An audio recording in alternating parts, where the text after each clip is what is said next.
Before we drift away, don't forget to like the video and subscribe for more calming sleep stories. Sweet dreams await. The rain was the first sign that the night was about to take a turn. It started lightly, tapping on the windshield like a distant warning, but soon grew in intensity, the drops slamming against the glass in a relentless rhythm. The forest outside the car was thick, dark, and endless, the trees swaying like giants in the wind. The road that led deeper into the woods had been nothing more than a faint, winding trail when they first started, but now, as the rain blurred everything around them, it felt more like a path to nowhere. The headlights of the car illuminated patches of mist and shadows, and the trees seemed to close in with every mile. It wasn't long before the old lodge came into view, perched atop a small hill. It looked more like a silhouette against the dark sky than a welcoming retreat, its weathered wood darkened by years of rain. A sign, barely visible through the fog, read, "Whispering Pines Lodge." The friends, relieved to have made it after the long drive, pulled the car up the gravel driveway, the tires crunching on the loose stones. As they got out, the cold rain immediately soaked through their jackets, sending shivers down their spines. The air was thick, the smell of damp earth mingling with a faint scent of pine. There was something unsettling about the place, but they couldn't quite place it. The lodge was quiet, save for the distant howling of the wind. "It's a bit more isolated than I thought," Rachel said, her voice cutting through the silence as she grabbed her bag from the back seat. "Are you sure this is the right place?" Liam looked at her, his face half hidden in shadow. "It's perfect," he said, though his voice carried a hint of uncertainty. The others, trying to shrug off the unease, followed him up the wooden steps to the front door. It creaked open with a low groan, and the warmth inside enveloped them, a sharp contrast to the cold that had settled outside. The lodge was rustic but cozy, with old wooden beams across the ceiling and a large fireplace that had already been set up for a fire. "Looks like we won't be freezing tonight," Jake remarked, looking around and admiring the place. The storm outside began to grow stronger, its force rattling the windows as the group made their way into the main room. A long, dimly lit hallway stretched behind them, leading to various rooms, each one seemingly lost in its own time. The fire crackled softly, its warmth inviting. They settled down around the hearth, their laughter mingling with the sound of the storm outside. But as the first night began to fall, something in the woods seemed to stir, a low rumble of wind that whispered through the trees like a warning. It was almost as if the forest itself was watching them, waiting for something to happen. They were far from civilization now, and the feeling of being alone in the wilderness was impossible to ignore. Even the warmth from the fire seemed a little too distant, as though the forest had already claimed the lodge and everyone inside it. As the night deepened, the rain intensified, now coming down in sheets, blurring the edges of the windows.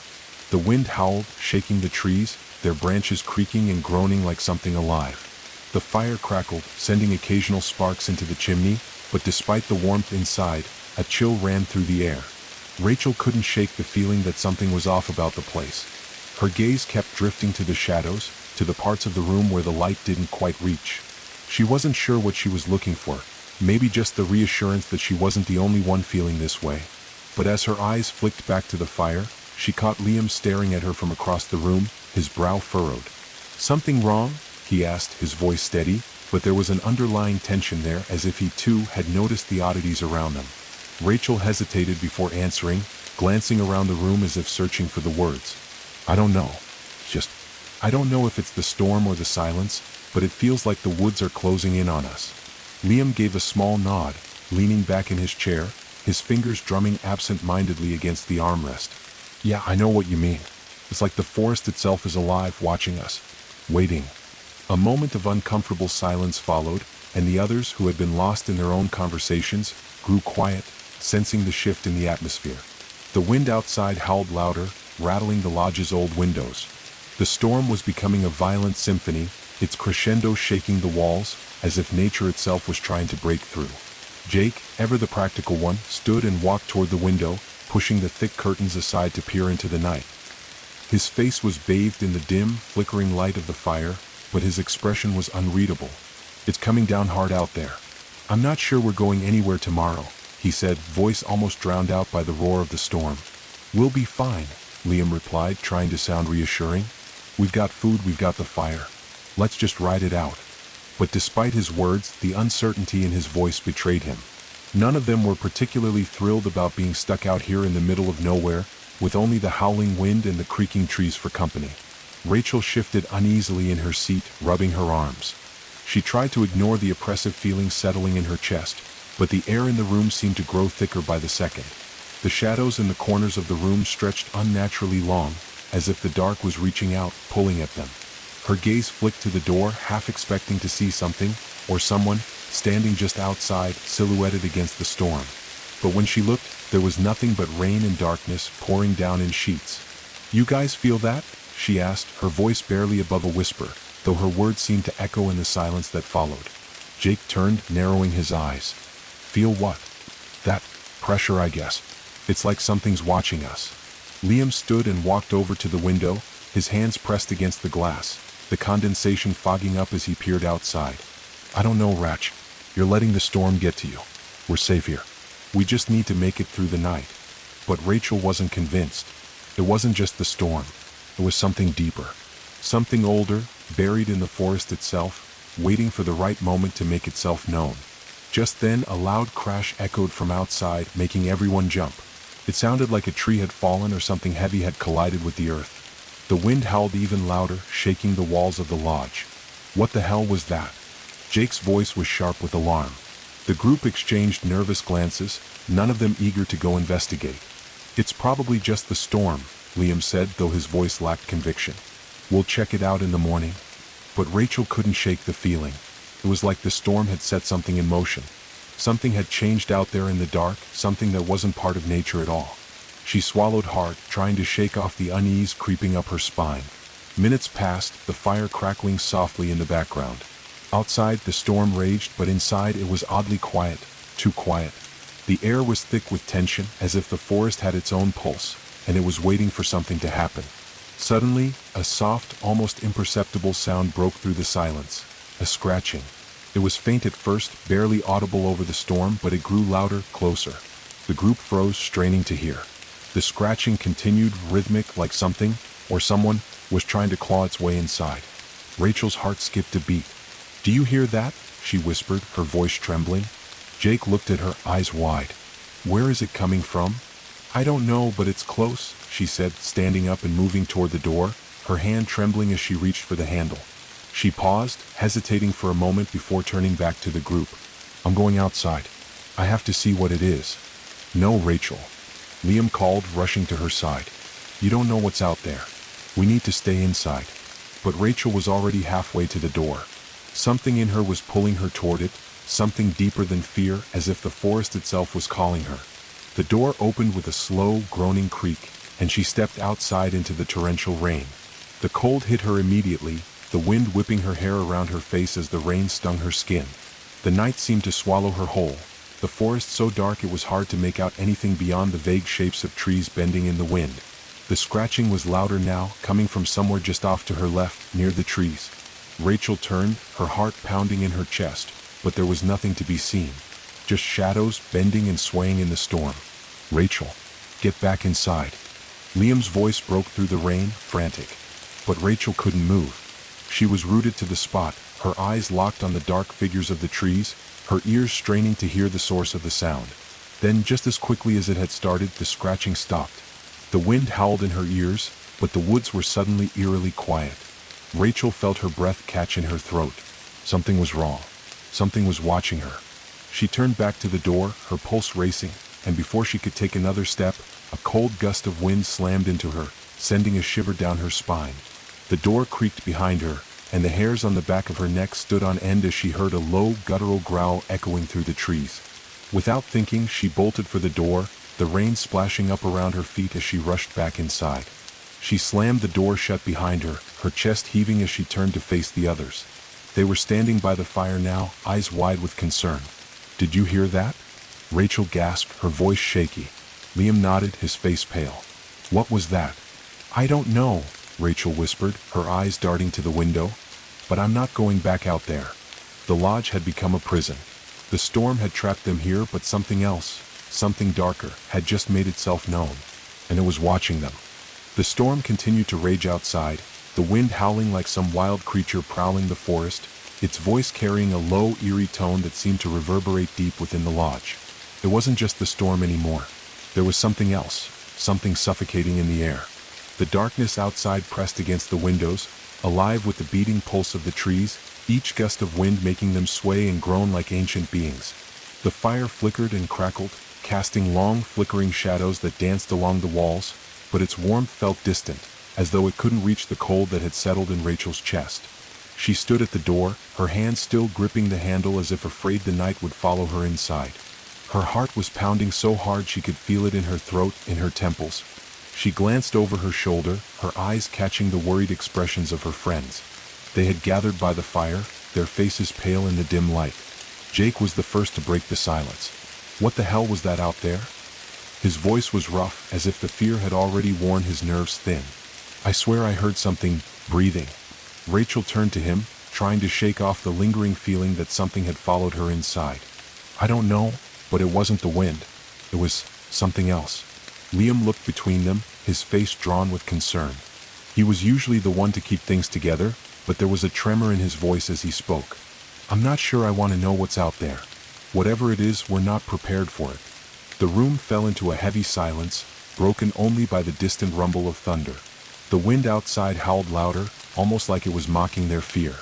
It rattled the windows, making them shake in their frames. A low, ominous hum began to fill the room, almost imperceptible at first, but growing steadily stronger until it reverberated in their bones.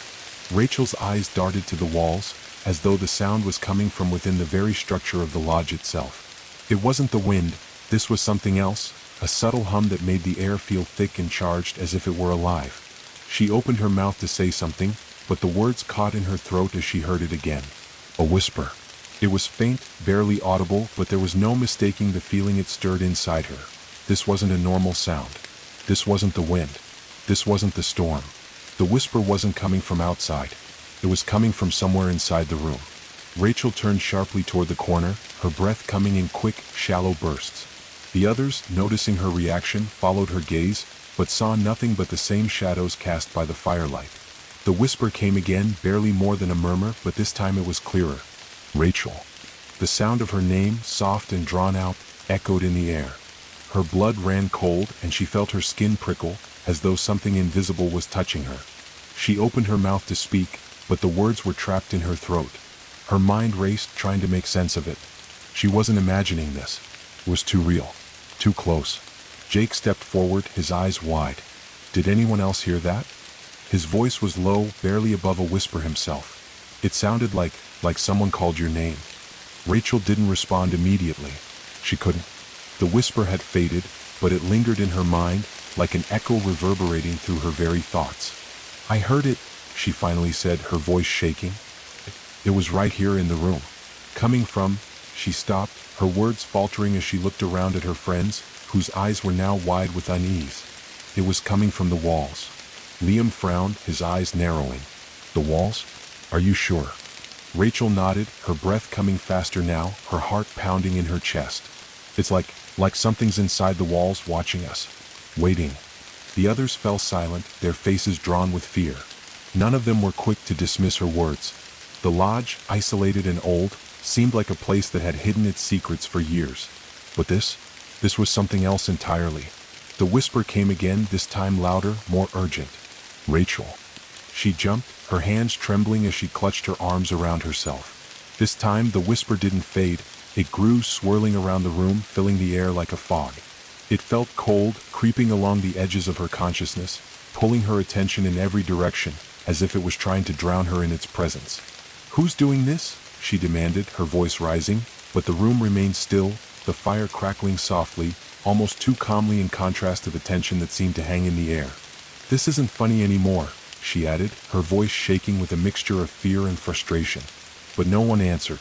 They were all frozen, their eyes darting around the room, scanning every corner, every shadow. The wind outside howled louder, as if the storm was responding to their unease. And then, through the silence, came another sound. A scratch. At first, it was faint, a mere rustling against the doorframe. But then it grew louder, closer, sharper, scratching at the wood, long and drawn out. It was deliberate. A clawing sound that sent a shiver down Rachel's spine. Jake moved first, his face pale as he crept closer to the door. His hand hovered over the doorknob as if he was hesitant to open it. Don't, Rachel whispered urgently, her voice hoarse. Don't open that door. But Jake, his face twisted with a mix of fear and curiosity, reached for the handle anyway. He turned it slowly, the door creaking under his touch as though it too was resisting him. He hesitated, then yanked it open with a force that made the hinges scream in protest. The cold wind poured into the room, carrying with it the scent of wet earth and something else, something musty like decay. Jake peered into the darkness outside, the rain pelting his face as he squinted into the night. For a moment all was still. But then, just beyond the threshold, something moved. A shadow. It was tall, almost indistinct, like a blur in the dark. It seemed to flicker in and out of existence as if it couldn't quite be seen, like a mirage in the rain. Rachel's breath caught in her throat. It wasn't human, that much was clear. It moved with a fluidity that felt unnatural, shifting through the trees with an eerie grace. "Did you see that?" Liam asked, his voice a strained whisper. Rachel nodded, unable to tear her eyes away from the shadow that now seemed to be moving closer to the lodge. The whispering had stopped, but something worse had replaced it. The air felt thick with dread, the darkness pressing in around them. Suddenly, the shadow lunged forward, vanishing into the forest as quickly as it had appeared. The wind picked up again, howling as if the forest itself were alive and angry. The door slammed shut with a force that shook the room, cutting off their view of the night. The group stood in stunned silence, unable to speak, their minds racing, trying to make sense of what they had just seen. Had it been real? Or had the storm, the isolation, and the strange atmosphere played tricks on them? But Rachel knew one thing for certain. The forest was awake, and it had been waiting for them. The silence that followed the door slamming shut was heavier than anything Rachel had ever felt. It was the kind of silence that settled deep into your bones, wrapping around your heart like an invisible weight, making it harder to breathe, to think. The storm continued to rage outside, its fury amplified by the growing unease inside the lodge. The wind howled against the old wooden walls, its mournful cry seeming to seep into the very structure, filling the air with a constant sense of dread. Rachel stood frozen by the door, her hand still trembling on the handle, as if the world outside might burst in at any moment. Her heart was pounding in her chest, and for the first time since arriving, she felt the true isolation of the place. It was as if they were no longer just in the woods. They were part of it now. The lodge had become a trap, and the forest, with its endless dark trees and whispering winds, was closing in around them. The others were equally still, their faces pale and drawn. Jake was standing by the window now, his eyes scanning the darkness outside, but his body was tense, like a coiled spring ready to snap. Liam had retreated into the corner of the room, arms crossed tightly against his chest, his eyes darting nervously to the door as if he feared something might force its way inside. Even Jake, the practical one, seemed unnerved. Finally, it was Rachel who broke the silence, her voice soft but firm. "We can't stay here much longer," she said, her throat dry. "Something's out there. And it's not just the storm. We're not safe." Liam's gaze flicked toward her, his eyes wide. "What do you mean, not safe?" His voice was shaking slightly, the mask of calm he usually wore slipping. "The storm's bad, but we're inside and the doors are locked. We're okay." Rachel shook her head, her chest tightening. "No, it's not just the storm. It's something else. I can feel it, something in the woods, watching us. I heard it whisper my name. And that thing," she gestured toward the window where Jake still stood, eyes fixed on the darkness outside. "It's still out there." Jake's voice was low, barely audible over the storm. "I don't know what it was. I saw something moving in the trees. It wasn't a person.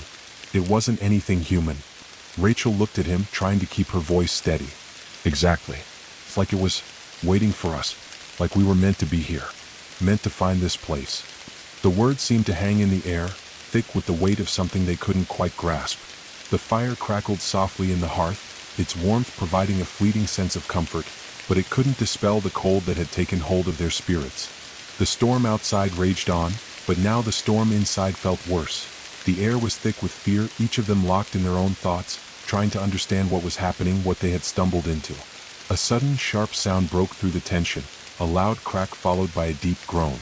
It was so loud it almost seemed to come from within the lodge itself. The sound echoed through the room, and the floor beneath their feet seemed to tremble. What the hell was that?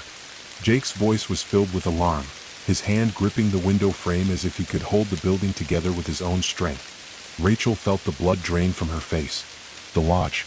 Something's wrong with the lodge. I think it's moving."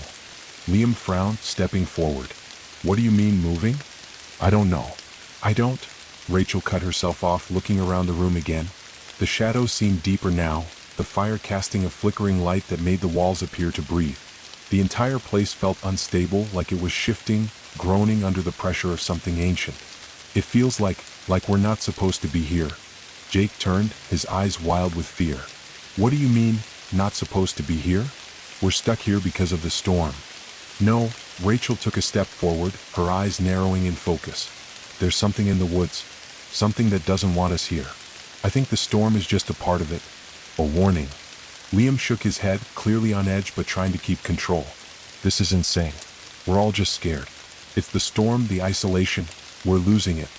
The crackling fire seemed to roar louder for a moment, drowning out the wind outside, but then it settled back to a low murmur, almost like it was struggling to stay alive. Rachel couldn't look away from the fire.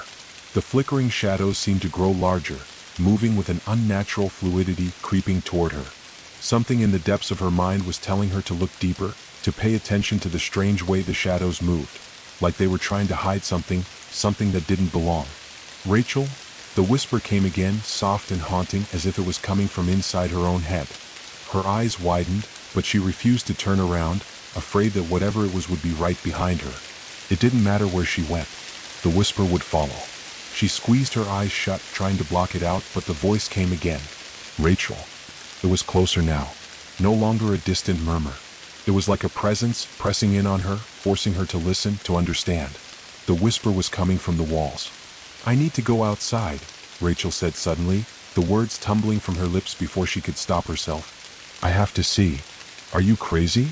Jake shouted, stepping toward her. No one is going outside. That's exactly what it wants. Whatever that thing is in the woods, it's trying to lure us out. But Rachel's mind was already set. The whisper, the sensation of being drawn to the forest, was too strong. She had to understand what it wanted, why it was calling her. I have to go, she said again, more forcefully this time, her voice no longer quivering. I'll be quick. I'll just look around. It's the only way to figure out what's going on. Liam grabbed her arm as she started to move toward the door. Rachel, please, don't do this. You don't know what's out there. It's not safe. Rachel's eyes locked onto his, a strange calm settling over her. I know it's not safe, she whispered, but I have to go. I have to know. She tore herself free from Liam's grasp, moving toward the door with a determination that none of them could argue with. The room seemed to pull away from her as she stepped forward, the air growing heavier with each step she took. The fire seemed to dim, as if it too was afraid of what lay beyond the door. As her hand gripped the cold brass handle, Rachel took one last glance at the group. They were all watching her, their faces a mixture of fear, concern, and helplessness. No one spoke. No one moved. They were frozen in place, waiting for her to make her decision. With a deep breath, Rachel turned the knob, the door creaking open with a low, protesting groan. The rain slapped her face the moment she stepped outside, but it was nothing compared to the chill that seemed to seep into her bones. The storm had become a violent, unrelenting force, the wind screaming through the trees, making the branches snap and sway like twisted fingers in the dark. The forest was alive, the shadows moving with a mind of their own. And there, just beyond the door, stood the hollow. It was an ancient tree, its gnarled branches stretching toward the sky like twisted, skeletal arms. The bark was dark and scarred, deep furrows running down its trunk. It looked wrong, like it had been here for centuries but hadn't always been this way. The tree seemed to pulse with something that wasn't of nature. The whisper came again, louder this time, coming from the heart of the tree, calling her name. Rachel? The voice was unmistakable now. It wasn't the wind. It wasn't the storm. It was something else. Something waiting. Something hungry. And Rachel knew then, knew with a certainty that made her heart race, that she had just found the heart of the forest. And it had been waiting for her. The wind howled with a renewed fury as Rachel stepped farther into the storm. Her eyes locked onto the hollow tree ahead, its twisted form standing in stark contrast to the rest of the forest around it. The rain poured relentlessly, drenching her within seconds, but it was as if she didn't feel the cold anymore. All her senses were focused on the tree, the whispering voice that emanated from it, pulling her in, drawing her closer. Every step toward it felt like a step deeper into something ancient, something alive. The world around her seemed to blur, the edges of the trees dissolving into the mist, leaving only the tree and the dark, rain-soaked earth beneath her feet. The ground was soft, treacherous with mud, but she barely noticed, driven by an unseen force that pushed her forward. The air felt thick, almost electric, as though something was stirring beneath the earth itself, something old, something powerful. As Rachel approached the hollow tree, the whispering voice grew louder, clearer, but it wasn't just a sound anymore. It was a presence, an undeniable force that thrummed in her chest, vibrating through her body like a second heartbeat. Her fingers twitched as if they were being pulled toward the tree, her body no longer under her control, but moving of its own accord. She reached out, her hand trembling as it hovered just inches from the gnarled bark. "Come closer." The voice wasn't in her ears anymore. It was inside her mind, a thought that felt foreign and yet familiar, as if it had always been there, waiting to be discovered. Her heart pounded in her chest, and for a moment she hesitated. Something inside her screamed to turn back, to run, but the pull was too strong. It was like the tree was calling to her, offering something she couldn't quite grasp but knew she needed. With a slow, deliberate movement, she touched the tree. The moment her skin made contact with the rough bark, a jolt of energy shot through her, and she gasped, stumbling back as a sudden vision filled her mind. She was no longer standing in the rain, no longer in the forest. Instead, she was somewhere else, somewhere timeless. A vast, endless darkness stretched out before her, and in the distance she could see faint lights flickering, shadows moving in the distance, shifting and writhing as if alive.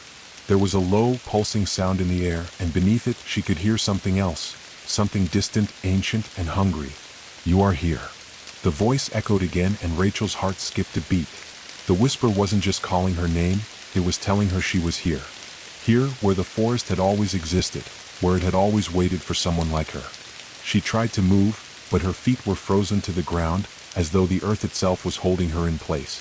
Panic clawed at her throat, but there was nowhere to go. The shadows drew closer, and with them came an overwhelming sense of dread. Something was coming for her. She couldn't breathe, couldn't think, the world around her narrowing until all that existed was the pulsing, rhythmic hum that vibrated through the ground beneath her. And then, as quickly as it had come, the vision was gone. Rachel gasped, stumbling backward, her heart racing in her chest. The storm was still raging around her, the wind tearing at her clothes, the rain stinging her face like 1,000 tiny needles, but the world felt different now. The forest wasn't just a forest anymore, it was a place of power, of something old and dark, and it was alive. She turned toward the lodge, the distant light from the windows flickering in the storm, and for the briefest moment she felt the urge to run, to escape. But even as she took a step toward the lodge, the voice returned. This time it was no longer a whisper. It was clear, commanding, and suffused with a terrifying certainty. "You cannot leave. You are part of this place now." The words echoed in her mind, settling like lead in her stomach. Rachel froze, every muscle in her body going stiff. She wanted to scream, to run, but her legs wouldn't move. Her body felt like it was locked in place, tethered to the earth beneath her. The hollow tree loomed before her, its gnarled branches stretching high above her like twisted fingers reaching toward the sky. The rain had stopped, but the air felt heavier, thick with the weight of something ancient. And as Rachel stared into the hollow, she saw something moving inside. It was faint at first, a dark shape writhing deep within the tree, but then it grew clearer, pulsing, squirming like something living, breathing, but not human. It was something older, something that had been waiting for centuries. Rachel took a step back, her breath coming in sharp gasps, but the tree's hold on her was too strong. The darkness within it reached out, tendrils of shadow curling toward her like long, spindly fingers. She felt them graze her skin, cold and unnatural, and she shuddered violently. It was like being touched by death itself. "You are the key," the voice spoke again, its tone no longer a whisper, but a command. "The forest has chosen you. The old ones will awaken." The word struck her like a blow to the chest. She didn't understand. What did it mean, the old ones? What was the forest trying to do? She could feel something shifting beneath her feet, the earth itself trembling as if it were about to crack open. She could hear the forest breathing, deep and slow, like the slow rise and fall of something immense, something ancient just waiting to rise. With a sudden, desperate force, Rachel yanked her arm away from the tree, stumbling back onto the mud-soaked ground. Her heart was pounding, her breath shallow and frantic. She could hear footsteps behind her, but when she turned, no one was there. She wasn't alone. The forest had eyes, watching her, following her every move. Her legs moved on instinct, her feet slipping in the mud as she scrambled toward the lodge, the darkness of the trees closing in behind her. She could feel the pull of the hollow tree, the pull of the ancient force that had awakened, drawing her back, but she couldn't stop. She had to get inside. By the time she reached the door, Her hands were shaking so violently that she could barely turn the knob. She pushed it open, stumbling into the lodge, slamming it shut behind her. She leaned against it, her breath coming in ragged gasps, her mind spinning. The room was silent. Rachel turned to face the others, but the look in their eyes told her that something had changed. They were no longer just scared. They were terrified. "What happened?" Liam asked, his voice quiet but filled with panic. Rachel didn't answer immediately. Her mind was still reeling from what she had seen, from what had called to her. The whispers, the tree, the shadows. And then, in the stillness of the room, a new voice whispered, this time not inside her mind but aloud in the darkness beyond the walls. "You are not alone." It wasn't the wind. It wasn't the storm. It was something else. Something that had followed her inside. And as the words echoed through the room, she realized with a sickening certainty that the forest had never let her leave. It had only waited for the right moment to claim her. The air inside the lodge seemed to thicken, as though the walls themselves were pressing in on them, suffocating the room with a quiet, sinister presence. The fire, which had once flickered in a comforting dance of warmth and light, now cast deep, unsettling shadows that seemed to move of their own accord. Rachel's heart hammered in her chest, each beat a deafening echo in her ears. The whisper from outside, the one that had crept into her mind and chilled her to the bone, lingered in the air. "You are not alone." She could feel its weight like something heavy and ancient, settling into her bones, pushing her down, forcing her to face what she had seen in the woods. The tree, the dark writhing shape, the feeling of being watched, not just by something in the forest but by something older, something that had been there long before the lodge had ever been built. The walls of the lodge seemed to close in on her, bending and warping as if they were no longer solid, no longer a sanctuary from the storm. "Rachel." Liam's voice broke the silence, his eyes wide and frantic as he looked at her. "What happened out there? What did you see?" Rachel's mouth opened, but no words came. The images from the hollow tree were still fresh in her mind, each detail sharp and visceral. Those writhing, dark tendrils reaching toward her, the strange, unnatural energy pulsating beneath the ground. She shuddered involuntarily, her skin crawling at the thought of it. But as she tried to speak, she realized the words wouldn't come.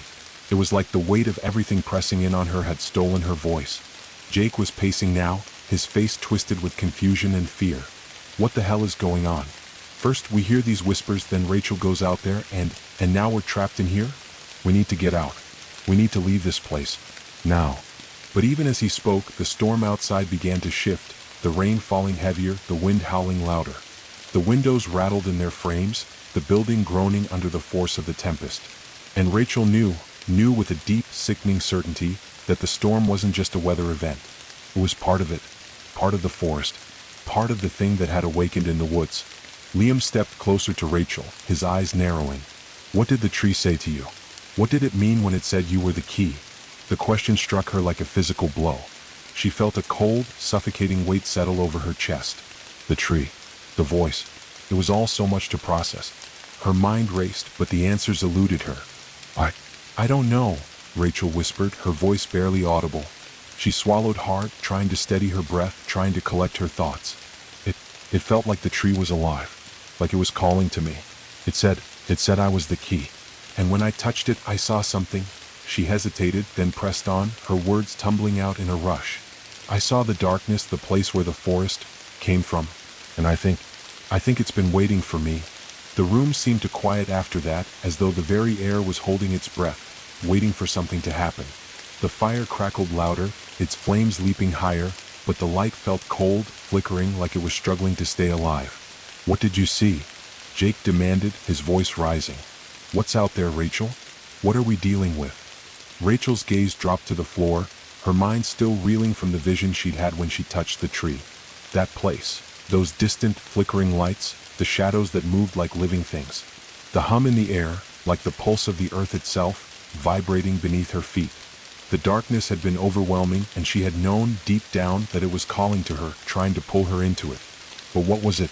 What was the key? Why had the forest chosen her?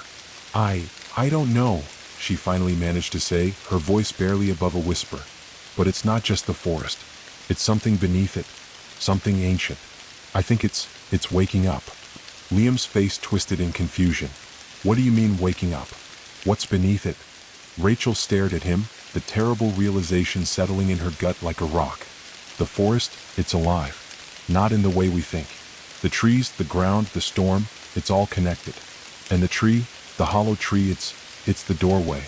The words hung in the air, heavy with a truth that none of them were ready to face. The silence that followed felt suffocating, oppressive, as though the very air around them was thickening, becoming harder to breathe. Rachel looked toward the window again, half expecting to see something, some form, some movement, just beyond the glass. But all she saw was the darkness, the rain, the endless night stretching beyond the lodge. And then she heard it again. The whisper, louder this time.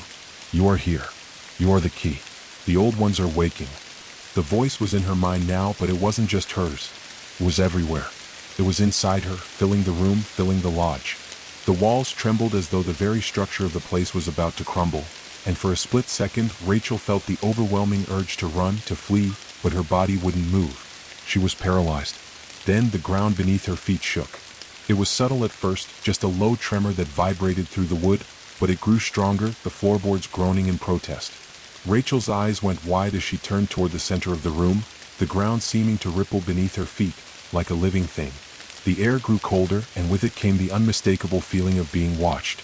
Not by just the forest outside, but by something deep within the lodge itself. It was as though the very walls had eyes, and they were staring at her, waiting for her to make her move. Liam too noticed the change. He took a step back, his eyes darting nervously from one corner of the room to the next. What the hell is happening? We need to get out of here. Now. But Rachel's gaze was fixed on something else, something that had caught her attention in the shadows. At first, she thought it was just her mind playing tricks on her, the flickering fire, the shadows stretching across the walls, making everything seem strange. But as her eyes adjusted, she saw it more clearly. A figure. It was standing in the far corner of the room, shrouded in shadow, unmoving. Its form was tall, thin, almost human, but there was something wrong about it. Its outline seemed to blur at the edges, like it wasn't entirely part of this world. Its presence filled the room, suffusing the air with a cold, oppressive energy that made her blood run cold. And then it spoke, its voice a low rasp that sent a chill through her entire body. You cannot leave, Rachel. You belong here now. The forest has chosen you. Rachel's breath caught in her throat, her legs threatening to give way beneath her. The figure stepped forward, its form shifting with unnatural grace. It wasn't just a shadow. It was real, it was here, and it was coming for her. Her friends were backing away now, panic flooding their faces, but Rachel couldn't move. She was rooted to the spot, staring into the dark, featureless face of the creature, its glowing eyes staring right through her.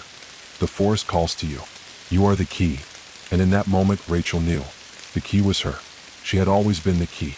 The forest had waited for her, drawn her in, knowing that when she arrived, it could finally awaken from its slumber. The figure moved closer, its presence overwhelming. Rachel's heart pounded in her chest, and the ground beneath her feet began to tremble again. The air felt thick with an unbearable pressure, and then, with a final chilling whisper, the creature's form dissolved into the shadows, vanishing into the room. The storm outside reached a deafening crescendo, the wind howling as if it too was alive. And Rachel, now fully aware of the horror she had unleashed, realized with a sickening certainty that the forest was no longer just a place. It was coming for them all. The room felt like it was shrinking around Rachel, the walls closing in as the shadows grew longer, darker, more insistent. Her heartbeat was loud in her ears, thundering in time with the rising wind outside. Every inch of her body was tingling with the sensation of something wrong. She couldn't tear her gaze away from the place where the shadowy figure had been moments before. The air was still thick with its presence, the silence now oppressive, like the calm before a storm. Liam, Jake, and the others were standing just behind her, frozen in place, but Rachel could feel their eyes on her, all of them waiting for her to say something, to explain what had just happened. But how could she explain something that she didn't fully understand herself? Her mind raced, trying to piece together the fragmented images she had seen. The hollow tree, the dark shape inside it, the pulsing energy beneath her feet, the voice that had filled her head and told her she was the key. All of it was connected. All of it was pointing to her, to the fact that the forest wasn't just alive in some mythical way. It was alive in the most terrifying sense. Its roots ran deep, beyond the soil, into a place of darkness that had never truly been forgotten. The trees, the storm, the whispers, it was all part of a much older, more terrifying truth. She turned slowly, her eyes meeting Liam's, then Jake's. Their faces were pale, their bodies rigid, but they were too afraid to ask what they all knew. that they weren't alone in this place. The forest had always been there, and it had always waited for the right moment to come alive again. And now, with Rachel as its key, it was awakening. They were all trapped inside this ancient ritual, whether they understood it or not. "I don't think we can leave," Rachel whispered, her voice barely a breath, as though speaking louder might shatter the fragile reality that was holding them together. The words hung heavy in the air, and for a moment, no one moved.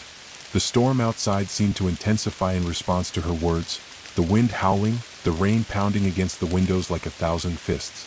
The world outside was nothing but a blur of motion, like a violent watercolor painting where the lines kept shifting and warping.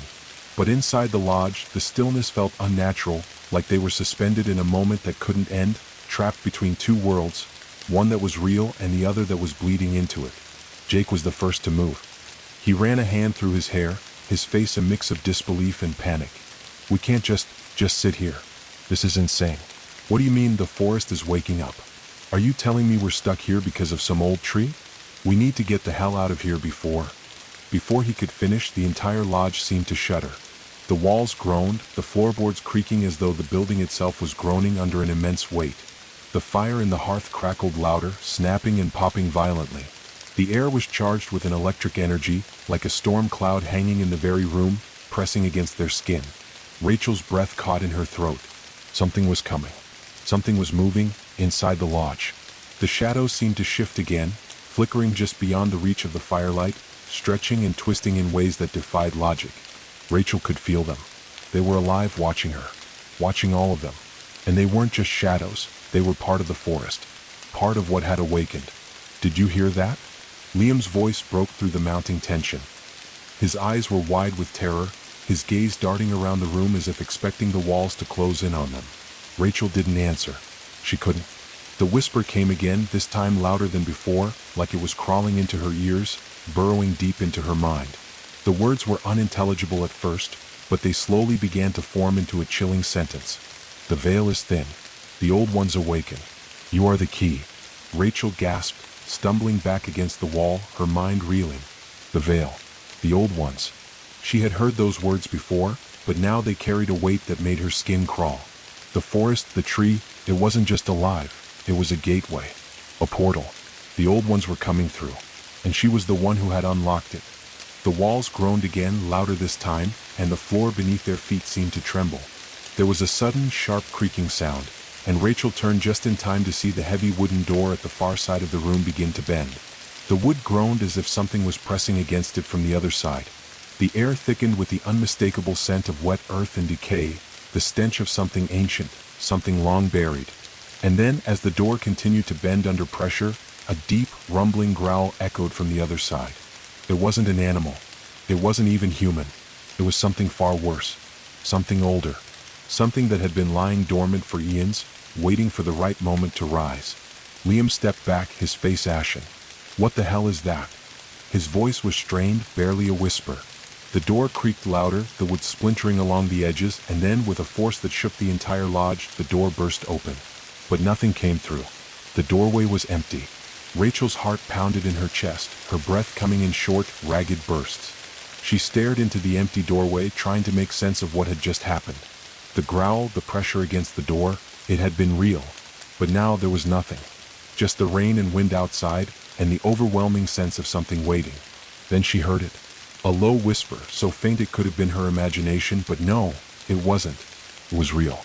The key has come. Rachel's stomach twisted in knots as the realization hit her. It wasn't the forest that was waking up. It wasn't just the tree or the storm, it was them. The old ones. And they had been waiting for her to unlock the door. The forest, the storm, the whispers, they had all been building up to this moment. But what did it mean?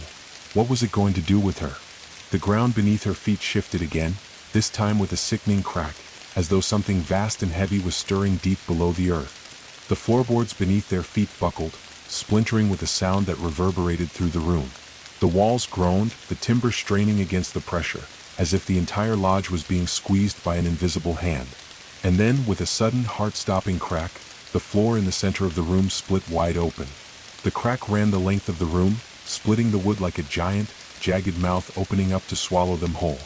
The temperature dropped in an instant, the air turning icy as if they were standing at the edge of some vast, frozen abyss. Rachel stared down into the rift, her breath hitching in her throat. A deep, guttural growl rumbled from the depths of the crack, a sound that made her blood run cold. It was closer now. The old ones were rising. And then, from the darkness below, something moved. It was too fast, too massive to be fully seen, but Rachel caught a glimpse of something. Something with glowing eyes, something that didn't belong to this world. Liam screamed, stumbling backward, his legs tangling as he tried to move away from the crack. "We need to get out," he shouted, his voice a frantic, desperate plea. "We need to leave now." But Rachel couldn't move. She couldn't look away. The crack had opened wide, the rift now a yawning chasm in the center of the lodge, the darkness below swallowing the light. The old ones were coming, and she had just opened the door. The whisper came again, louder now, louder than ever before. "The forest is awake. The veil has thinned. You are the key." And Rachel knew deep in her bones that there was no going back. The forest had claimed her. The forest had chosen her. And there was nothing left to do but face what was coming. Because what was coming was already inside. The rift in the floor gaped wide like a yawning mouth, its darkness swirling with something ancient, something that moved with a purpose. Rachel's body refused to obey her commands, her legs rooted to the spot, her heart thudding so violently she thought it might burst. The others, Liam, Jake, and the rest, were backed against the walls, their eyes wide with terror, but it was as if they were all trapped in some shared nightmare, unable to break free. The growl from the depths below rumbled again, deeper now, like the sound of a storm brewing beneath the earth. A distant, primal noise that reverberated in Rachel's chest, sending tremors of cold fear through her entire being. It was as though the very foundation of the lodge was shaking, quivering beneath the weight of something vast, something incomprehensible. And then a whisper, closer now, not in her mind this time, but so real, so present, that it seemed to fill the room. It came from the rift. "Come closer." The voice was sweet, inviting, but it carried an unmistakable undertone of command. A force that was beyond Rachel's control, a force that tugged at her soul, pulling her toward the void. She wanted to resist, to turn and run, but the pull was too strong. It was like an invisible thread, tugging at her heart, at her very essence, urging her to step closer to the chasm, closer to whatever was waiting on the other side. The others, Jake and Liam, were now shouting, their voices frantic, but Rachel couldn't focus on them. She couldn't tear her gaze away from the rift. The darkness below seemed to writhe, alive with movement, like a living thing, a great shadow that stirred as the forest itself breathed through it. "Rachel, stop." Liam's voice broke through the fog in her mind. His voice was strained, laced with fear, but it was too late.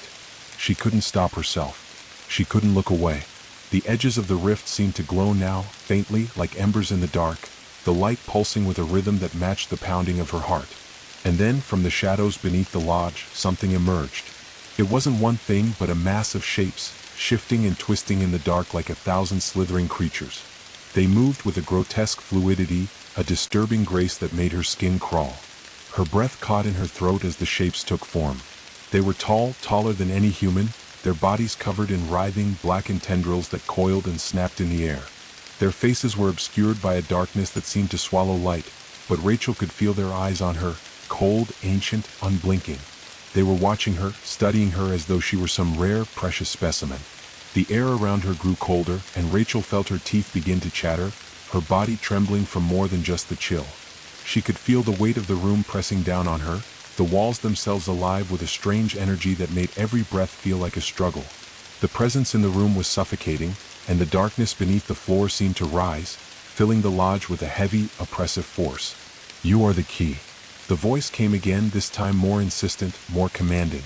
And Rachel knew, without a shadow of a doubt, that it wasn't talking to just her. It was talking to them all. The rift, the shapes, the ancient voices, they were waiting for something. Waiting for them. Liam grabbed Rachel's arm, his fingers digging into her skin as if trying to pull her away from the chasm. "No," he shouted, his voice shaking with panic. "We can't stay here. We have to leave. Now." But Rachel didn't hear him. She didn't feel him. She didn't feel anything anymore. Her eyes were locked on the dark figures that were now emerging fully from the rift. They were tall and emaciated, their limbs unnaturally long, their bodies a mixture of shadow and solid form. The tendrils that covered them hissed and writhed, slithering across the floor like serpents. Their eyes were hollow, black pits that seemed to draw in all the light, their gaze cold and unfeeling, yet filled with an ancient hunger. "The veil has thinned." The whisper echoed, surrounding them, filling the lodge. The old ones rise. The key has unlocked the way. Rachel's head swam. Her vision blurred at the edges, the room twisting, warping as if the very fabric of reality was stretching and snapping. The shadows seemed to lengthen, darken, filling the room, suffocating the light, pulling it into the void that was opening beneath them. She could feel the pull in her bones now, the sensation of being sucked into the rift, the darkness beneath her feet, beneath the floor, beneath the earth itself. The forest's breath was in the walls, in the floor, in her own lungs. The old ones were coming, and there was no escape. "Rachel, we need to leave." Liam's voice was frantic, panicked. He was pulling on her arm now, trying to force her away from the crack in the floor, but she couldn't move. Her body refused to obey her. The darkness had claimed her. And then, just as suddenly as it had begun, everything stopped. The growling, the whispering, the churning, the darkness, it all stilled. The figures that had emerged from the rift paused, their movements frozen in place. The air was still, heavy with tension, as if the world itself was holding its breath. Rachel could hear the wind howling outside, but inside the lodge, there was a suffocating silence. The shadows moved again, but this time they didn't advance. Instead, they slowly receded, crawling back into the crack, into the dark beneath the floor. The tendrils retreated, the hissing fading until only the low rumble of the storm remained. Rachel stood frozen, her eyes wide, her breath shallow, her chest tight. She felt like she was going to suffocate. It was as though the lodge itself was holding her prisoner, the walls closing in, the air thick with the scent of decay and earth. And then the voice came again. It wasn't inside her mind this time, but from everywhere, from the walls, the floor, the air itself. "The key has opened the way. The old ones will rise. You cannot leave." Rachel's blood ran cold. The words weren't just a command, they were a sentence. She was no longer in control. She had unlocked the path, and now there was no way back. The shadowy figures that had emerged from the crack in the floor now began to move again, this time slowly, deliberately. They didn't advance toward her. They didn't need to. Their presence filled the entire room, their very existence suffocating, like an endless ocean of darkness. The tendrils hissed as they moved, coiling through the air like serpents seeking their prey. Liam stumbled backward, his face pale, his eyes wide with terror. "What is this? What the hell is this?" His voice was high-pitched, frantic. Rachel opened her mouth to speak, to tell him, to explain, but no words came. The weight in her chest was too much, the pressure of the room too suffocating. She was trapped, caught in the web of the forest's will, and the old ones were here, just beyond her reach, waiting to claim their prize. One of the figures stepped forward. Its long, skeletal limbs creaked as it moved, and Rachel could feel its eyes on her, cold, ancient, calculating. It tilted its head, studying her with an unblinking gaze, and for a brief moment, she thought she saw something familiar in its eyes. Then it spoke, its voice low, guttural, and incomprehensible. The words were like a vibration in the air, a pulse that resonated deep in her chest, like the very earth was speaking. "You are the key." Rachel's body shook with the force of it, the weight of its words sinking deep into her soul. She was the key, and the door had already been opened. The old ones had risen. The forest had claimed them all. And there was no escape. The ground beneath her feet trembled again, the air thickening as the darkness in the room swirled and pulsed with a strange, malevolent energy. The walls began to warp and bend, the space around them stretching and distorting as though the very fabric of the lodge was being undone. Rachel tried to speak, tried to scream, but no sound came. The figures were closing in now, their tendrils reaching toward her, toward them all. There was no hope, no salvation. The old ones were here. And the forest had begun to feed. The lodge seemed to collapse inward on itself as the shadows began to advance, the air thick with the sound of their movement, like a low, continuous hum, vibrating through the very bones of the building. Rachel felt a chill crawl across her skin, creeping under her clothes, freezing her from the inside out. The darkness enveloped her, wrapping around her like a suffocating blanket. The figures in the room, the tall, emaciated creatures, moved with slow, deliberate steps, their blackened tendrils coiling in the air like serpents, their eyes burning with cold, ancient hunger. Rachel's heart hammered in her chest, the thudding sound so loud in her ears that it drowned out everything else. She was hyper-aware of every shift in the air, every whisper that seemed to emanate from the walls, from the floor beneath her feet. The room was no longer just a room, it was part of something much larger, much older. The forest was inside it now, and the lodge itself was alive with its presence. She could feel the weight of the forest pressing down on her, the immense, suffocating weight of something that had been waiting for this moment for millennia. The old ones, the ancient entities that had been lying dormant beneath the earth, had stirred, and they were moving, advancing toward them with a quiet, terrible purpose. The figures were closer now, their black eyes trained on Rachel and the others. They didn't need to speak. Their presence spoke louder than any words ever could. The room seemed to pulse with their energy, each beat in sync with the rising storm outside, as if the entire world were shaking in response to their awakening. Liam stepped forward, his voice trembling, desperate. "Rachel, we have to get out of here. This isn't real, this can't be happening." He grabbed her arm, pulling at her, but Rachel could barely feel his touch. She was frozen, caught in the gaze of the shadowy figure that loomed closest to her. It moved forward, its limbs long and thin, its body twisting unnaturally as it approached her. The tendrils slithered through the air, brushing against her skin like cold fingers, sending shivers of dread spiraling through her body. The figure's face was a mass of shifting darkness, but Rachel could feel its eyes, hollow and empty, boring into her very soul. "You are the key," it whispered, its voice a low, guttural rasp that vibrated in the very air around her. The words didn't just fill the space, they settled into her mind, a deep, insistent truth that made her blood run cold. The figure stepped even closer, and Rachel could feel the ancient energy surrounding it, feel the weight of an age-old pact, the knowledge that the time had come for whatever had been lying beneath the forest to rise once again. Rachel wanted to scream, to run, to push Liam away and drag herself to safety, but she couldn't move. She was paralyzed, locked in place by the unrelenting presence of the creature before her, its form both terrifying and mesmerizing. The room seemed to spin around her, the edges of her vision blurring as she felt the very fabric of reality begin to bend, to warp under the influence of the creatures that had come. Her chest tightened, her breath coming in shallow gasps, as the rift in the floor seemed to pulse with dark energy. The ground beneath them rumbled again, and the floorboards cracked and splintered as if something beneath the earth was shifting, moving, coming alive.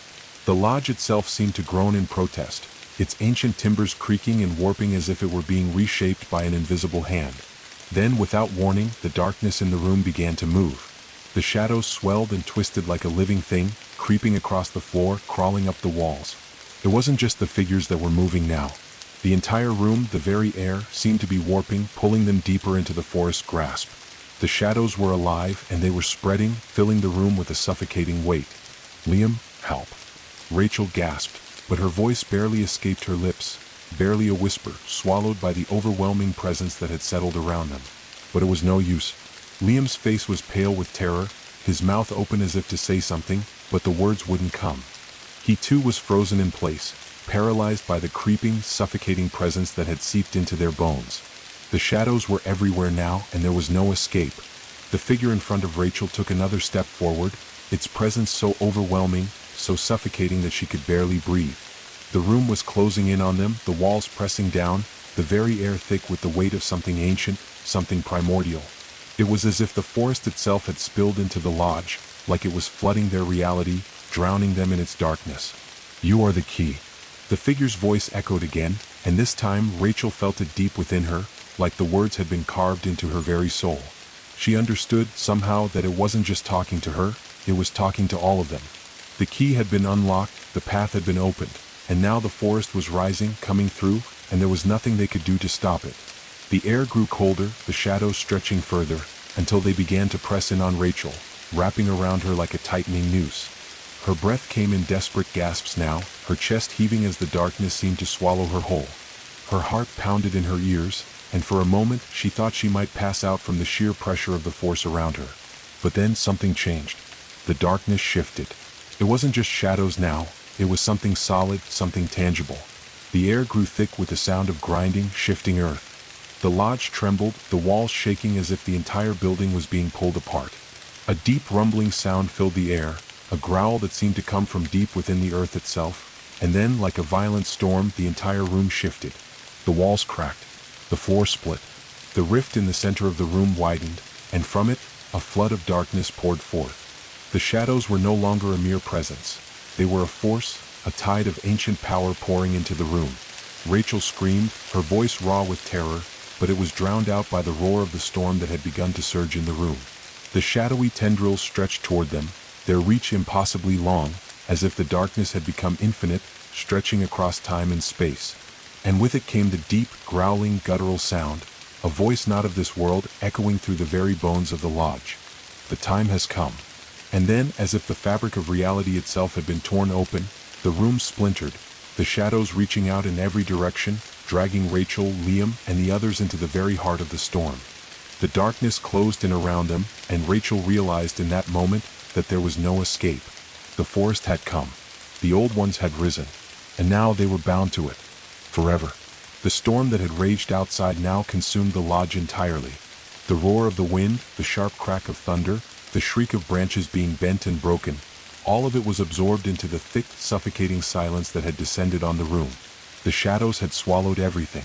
The walls were no longer walls. The floor was no longer the floor. The ceiling had disappeared into the abyss above, and the very air was heavy with something oppressive, something ancient, that filled Rachel's lungs with every breath she took. Time had lost its meaning. The light from the fire had been devoured, leaving only a stifling darkness. Her eyes were wide, adjusting to the nothingness around her, but it was as though she could no longer see the world the same way. The shadows had blurred the edges of reality. Every corner of the room seemed to shift, warp, and pulse with the rhythm of the storm outside. But there was no sound of rain, no wind. It was as though the storm had become one with the darkness, a living, breathing entity that stretched far beyond the physical world.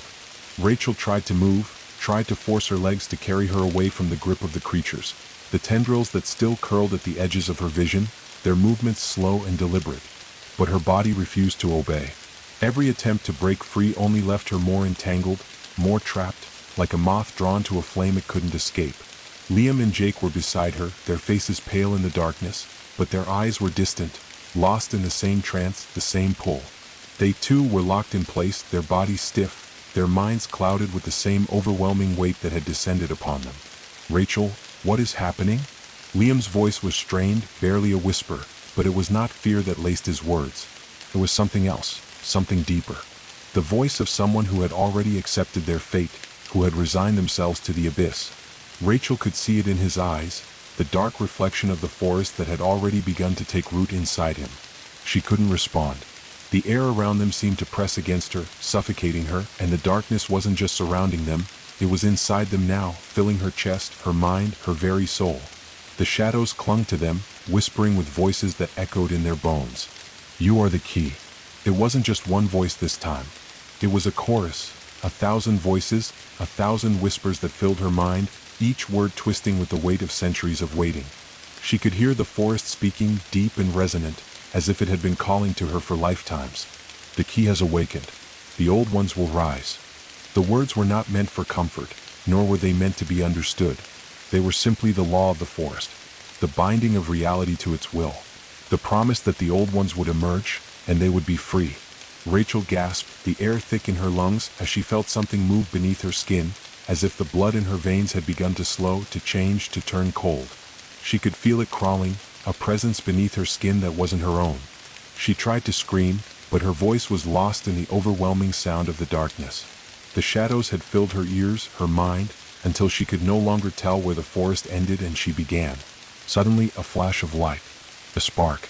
But it wasn't the flicker of a dying fire, it was something alive. The room shuddered, and for a brief, fleeting moment, the darkness seemed to recoil, pulling back just enough for Rachel to see what was truly happening.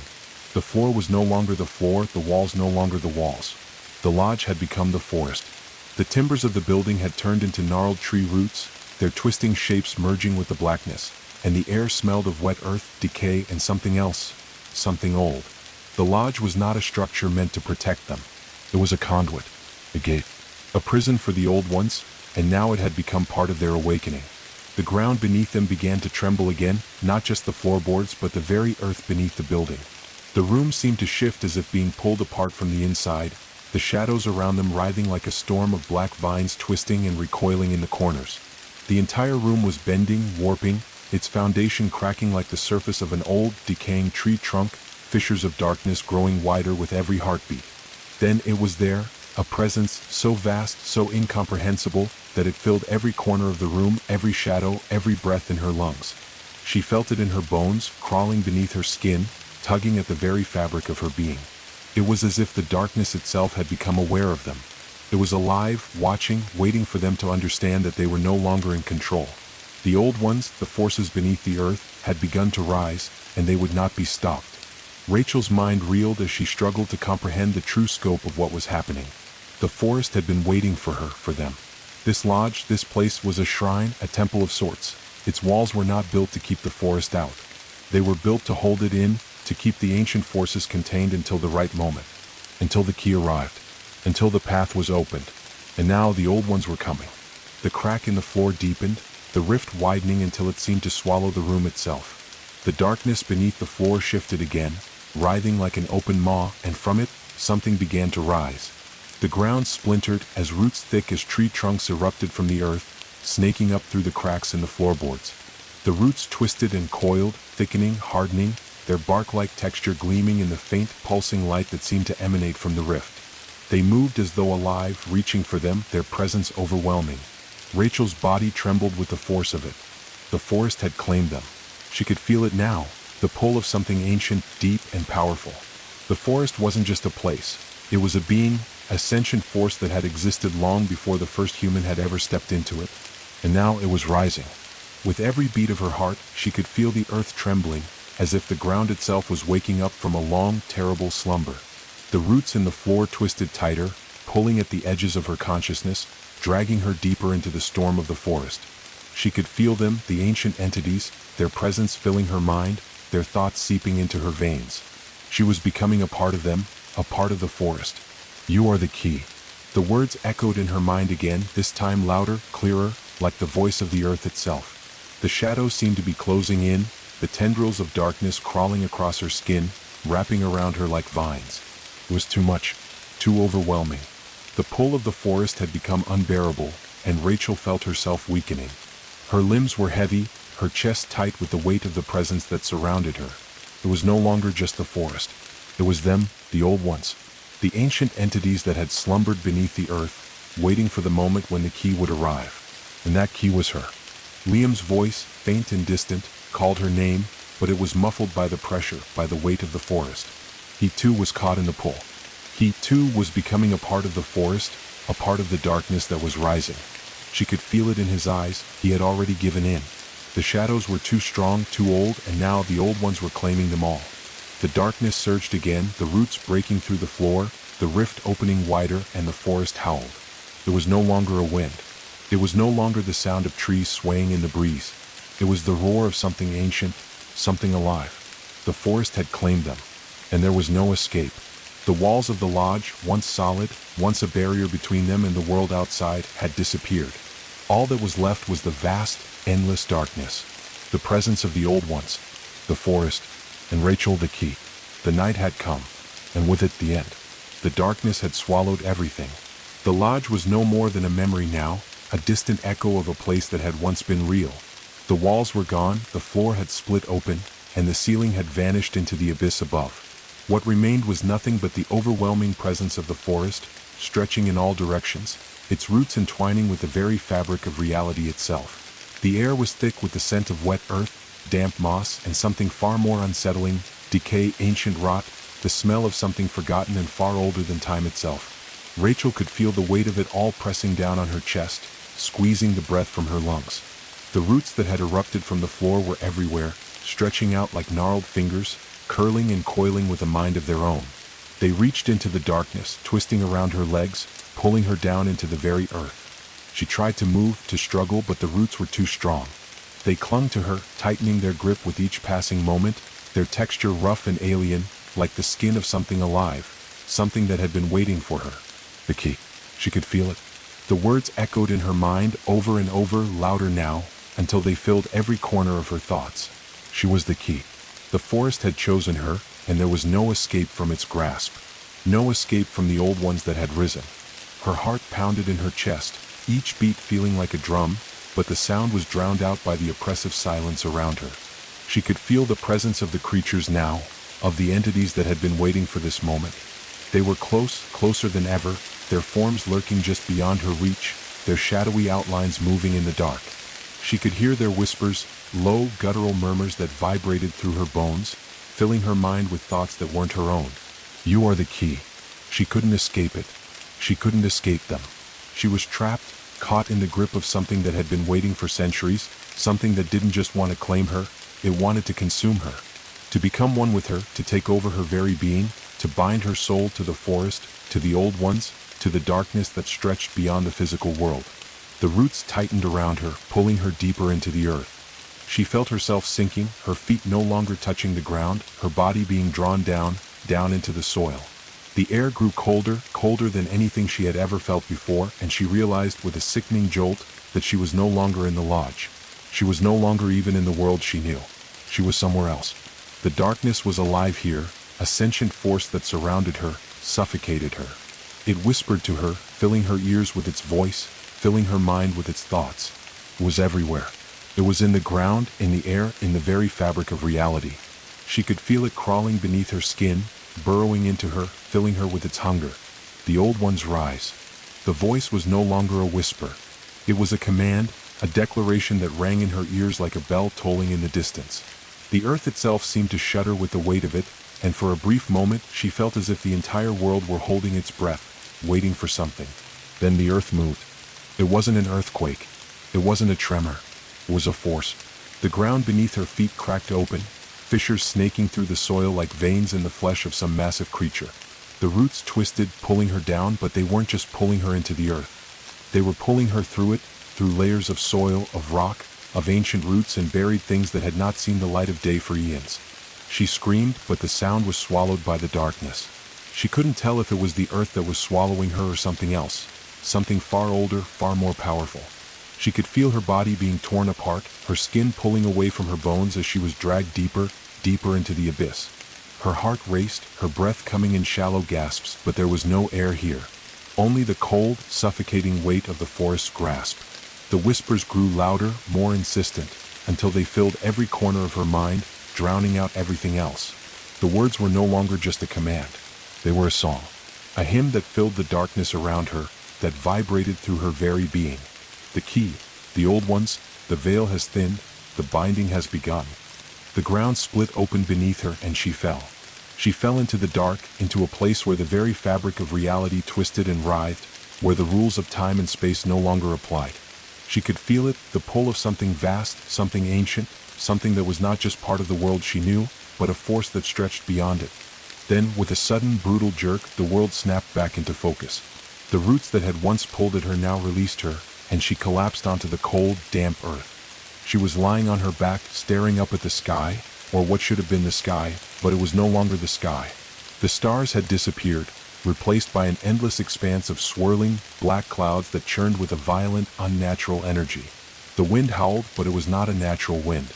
It was a cry, a call from the depths of the earth, a summons that filled the air with a terrible weight. And then she saw it. The trees. They were enormous, more than trees. They were monuments. Their trunks were thick as mountains, their branches stretching up into the churning black sky, their roots sprawling outward like the fingers of some vast, subterranean creature. They were alive, no more than alive. They were conscious, and their presence filled the air with a terrible, undeniable power. The old ones. The trees were them. And they were awake. Rachel's body trembled as she realized what had happened. She was no longer in the lodge. She was no longer in her world. She had been pulled into the heart of the forest, into its ancient, living core. The roots had claimed her, had bound her to this place. She could feel it now, the power coursing through the earth, through the trees, through the very air around her. It was a power that was both intoxicating and terrifying, a force that had been waiting for her, for the key, to arrive. And now that she had arrived, the old ones were rising. She tried to move, to stand, but her body refused to obey. The darkness around her seemed to cling to her, wrapping around her like a cocoon, holding her in place. She could hear the whispering again, louder now, surrounding her, coming from the trees, from the earth, from the very sky. The veil has thinned. The key has unlocked the path. The ground trembled beneath her, and she could feel the roots pushing upward, reaching for her, pulling at her limbs. The trees loomed over her, their gnarled branches stretching down toward her, their shadows casting a cold, suffocating darkness. The air was thick with the scent of decay, of rot, of something ancient and forgotten. The whispers grew louder, more frenzied, until they were a cacophony of voices, each one calling to her, claiming her, demanding her to accept her place in the forest's heart. "You are the key," they said over and over until it became a chant, a mantra that filled her mind. And then, through the darkness, through the oppressive weight of the whispers, Rachel saw it. The center of the forest, the place where it all began, the source of the darkness. It was a massive, gnarled tree, no more than a tree. It was the heart of the forest, its roots stretching deep into the earth, its branches reaching into the sky, its bark black as night, smooth and shiny like polished obsidian. The tree was alive, but not in any way that Rachel could understand. It was ancient, older than time itself, and it was waiting for her. The key. It was waiting for her to fulfill the promise. The roots of the tree began to writhe, stretching toward her, as though they recognized her presence, as though they were calling her forward. And Rachel knew with a sickening certainty that she had no choice. The forest had claimed her, and there was no turning back. Rachel's body trembled as the roots of the ancient tree coiled around her, tightening with a slow, deliberate pressure. Each movement of the roots was like a pulse, an aching, rhythmic beat that reverberated deep into her bones, the heartbeat of the forest itself. The air was thick with the scent of damp earth, decaying leaves, and something sweeter, familiar and wrong at the same time. The forest was alive. Not just the trees or the earth beneath her, but everything, the wind, the whispers, the shadows, all of it was part of something vast, something incomprehensible. The whispers continued to echo in her mind, overlapping one another, growing louder and more insistent as the forest closed in around her. She could feel the weight of the ancient power pressing down on her chest, squeezing the air from her lungs. She gasped for breath, but it was as if the atmosphere itself was too thick, too heavy. The air was thick with the pulse of life, the pulse of the forest, of the old ones who had been waiting for centuries. The tree at the center of the forest loomed before her, its massive trunk stretching high into the sky, its bark dark and gleaming with an unnatural sheen. The roots that extended from it were like twisted, gnarled fingers, creeping across the ground, crawling toward her as if drawn by some unseen force. They stretched out, curling around her legs, tugging at her, pulling her closer to the tree. She tried to pull away, but the roots were too strong, too alive. A sudden pain shot through her chest, a sharp, searing pain that made her gasp. She looked down to see the roots burrowing into her skin, their tendrils coiling around her limbs, sinking deep into her flesh. She could feel them, the life force of the forest, entering her veins, weaving through her bloodstream, filling her with a cold, pulsing energy. It wasn't just the roots that had claimed her now. It was the tree, the heart of the forest, its ancient life coursing through her veins. The key, you are the key. The voices whispered again, but this time they were not just in her mind. They were in her skin, in her very blood. They were inside her, taking root, sinking deep into her thoughts, her memories, her soul. They were a part of her now, a part of something far greater than herself. She could feel it, a cold, ancient presence, something that had existed long before she had ever come to this place. The forest was everywhere. It was in her body, in her mind, in the very air she breathed. The tree seemed to pulse, its roots writhing and twisting as though it was alive, conscious of her presence, aware of her purpose. The ground around her shook, the earth trembling as the tree's roots began to tighten, wrapping around her with an ever-increasing force. The whispers grew louder, now filling her entire mind, filling her being. The veil has thinned. The binding is complete. You are the key. Rachel tried to scream, but no sound came from her mouth. Her body was no longer her own.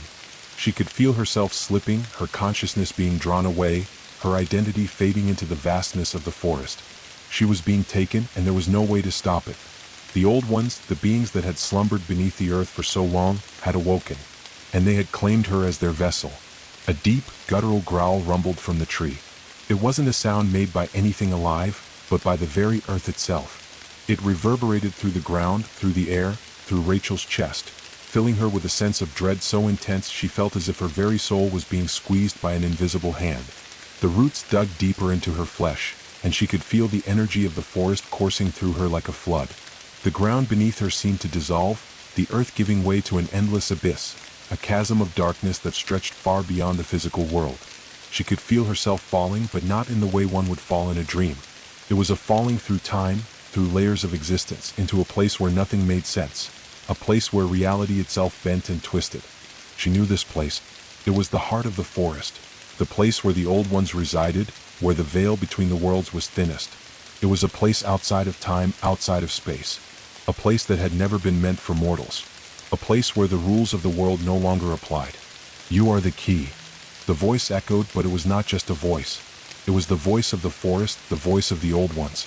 It was the sound of 1,000 trees whispering in unison, the voice of an ancient being that had existed long before humans had walked the earth. And it was speaking directly to her, claiming her as its own. The pain in her chest intensified as the roots continued to invade her, weaving through her organs, twisting through her veins. She could feel her body being reshaped, her very essence being altered by the forest's power. It was no longer just a physical transformation, it was spiritual. Her soul was being pulled into the forest, becoming a part of the ancient darkness that had claimed this land for eons. The old ones rise. The words were like a spell, and Rachel felt herself being pulled toward them. She was the key. She had unlocked the path, and now there was no turning back. The tree's roots wrapped around her, tightening with a brutal force as the forest's power surged through her, filling every fiber of her being. The shadows grew thicker, the air colder, until Rachel felt as if she was drowning in the very essence of the forest, her mind swirling in a vortex of darkness. The old ones were not just waiting for her, they were waiting with her. She was their vessel. The veil had been torn, the path had been opened, and now she was a part of it. A part of the forest. A part of the ancient power that had risen. The tree's bark seemed to shimmer, its surface rippling as if it were breathing. The roots continued to tighten, digging deeper into her flesh, and Rachel could feel herself transforming. She wasn't sure what was happening to her. Was she becoming one with the tree? Was she becoming part of the forest's eternal soul? It didn't matter. All that mattered was that the forest had claimed her. And she could feel it now, the truth, the terrible truth, settling in the deepest corners of her mind. The forest was alive. The old ones were not just waiting for her to awaken the path. They were waiting for the key to unlock them, to release them into the world, into the realm of the living, the world of mortals. And once they were free, once the veil was gone, nothing would stop them. Rachel's body trembled as she felt herself falling deeper into the abyss.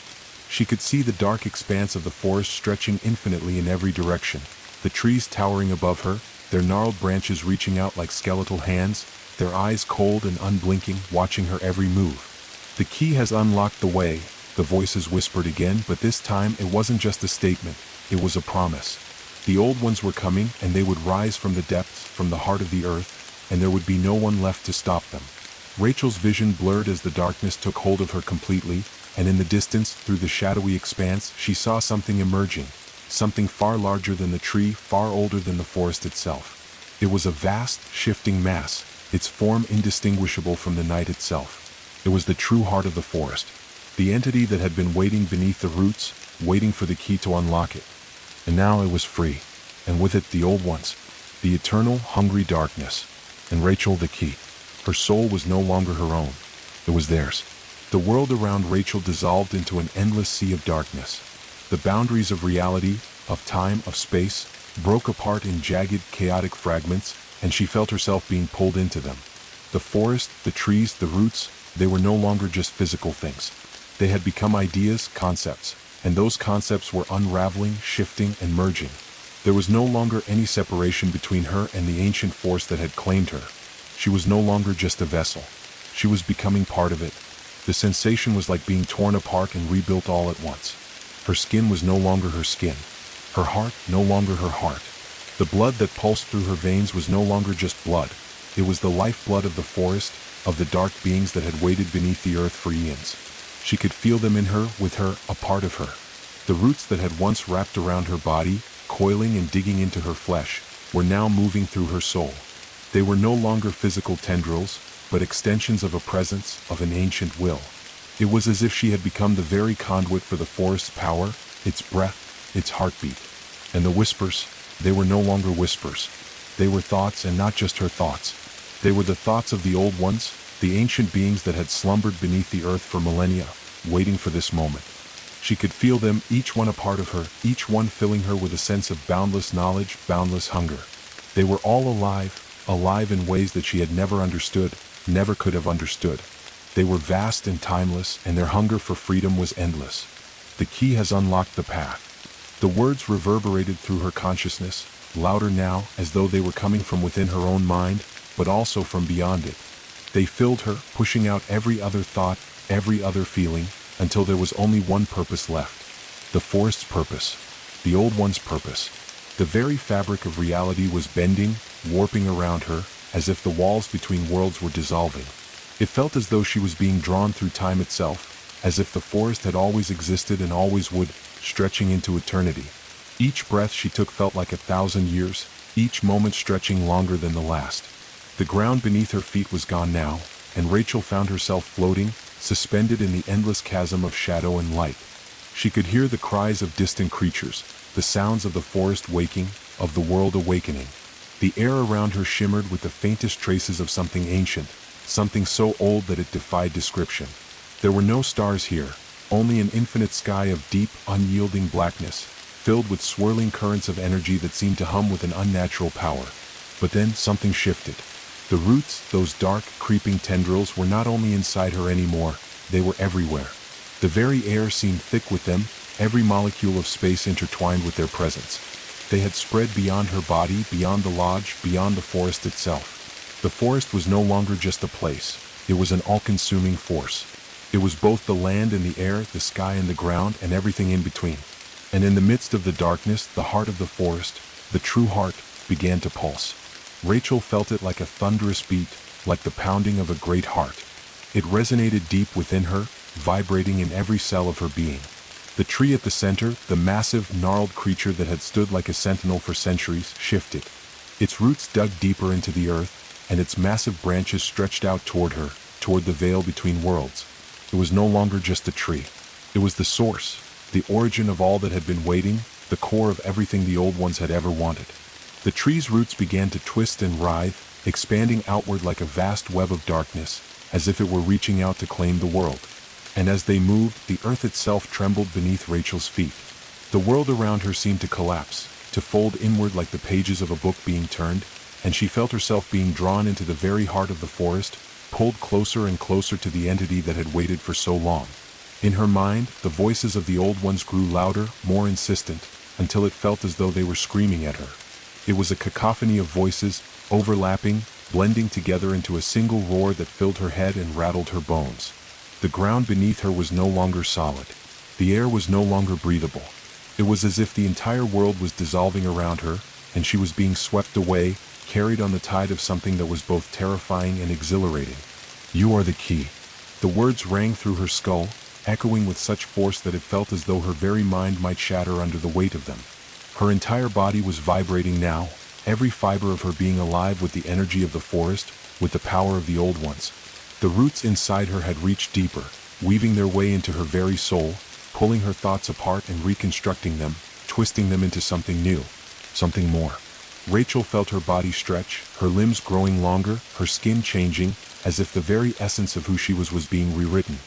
Her eyes burned with the knowledge that filled her mind, the knowledge of the forest, the knowledge of the old ones, the knowledge of the eternal, of the world that had existed long before humans, long before everything. But it was not just knowledge. It was hunger. A deep, insatiable hunger that filled her entire being, a need so intense that it felt as though her soul itself was being torn apart by it.